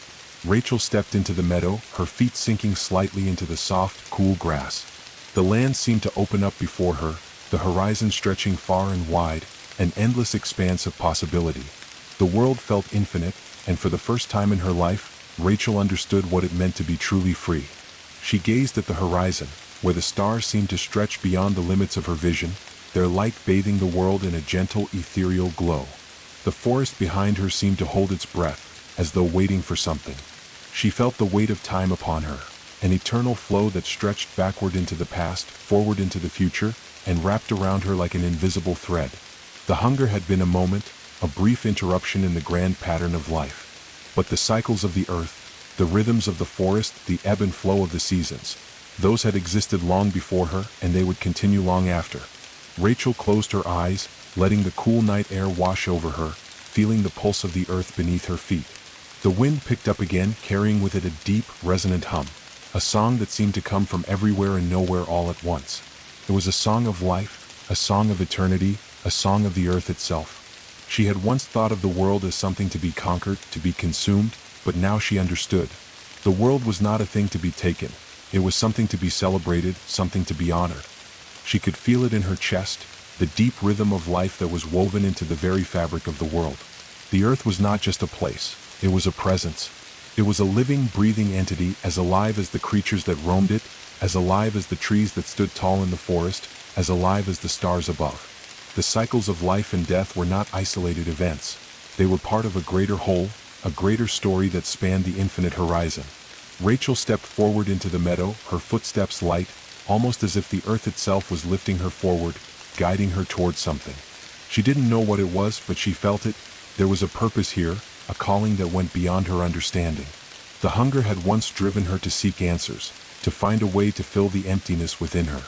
But now she understood that the answers were not found in consumption, not found in taking. The answers were found in being, in living, in being a part of the cycle.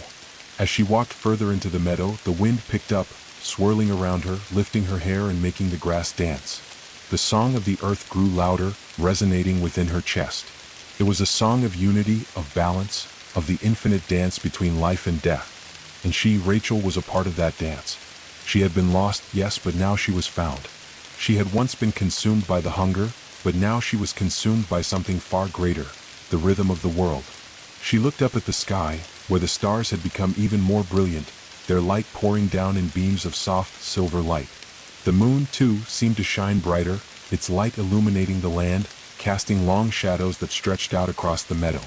The night felt vast, infinite, as though the world stretched far beyond her vision, beyond her understanding. The world was alive and she was a part of it. It was a vast, eternal rhythm and she was just one note in the song.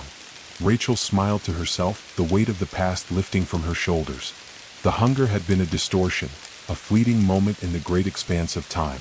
It had been a force that sought to break the balance, but it could not. The earth had endured and so had she. She had once been lost in the darkness, but now she stood in the light. The horizon before her seemed to stretch forever, an infinite expanse of possibility. The forest, the meadow, the stars, they were all a part of the same song, the same dance. The cycles of life and death, of growth and decay, would continue just as they always had. And Rachel, for the first time, understood that she was not just a witness to it. She was a part of it. She was the earth, the forest, the stars. She was a note in the eternal song. She stood there for a long moment, taking it all in, the vastness of the world, the stillness of the night, the song that pulsed through the very air around her. The hunger, the void, the fear, they had all been part of the journey, but they were no longer a part of her. She had found her place in the dance, and now she was free. Rachel took a deep breath, letting the cool night air fill her lungs, feeling the pulse of the earth in every beat of her heart. The world was alive, and so was she. The horizon stretched on, endless and full of promise, and Rachel stepped forward into the future, into the dance that would never end.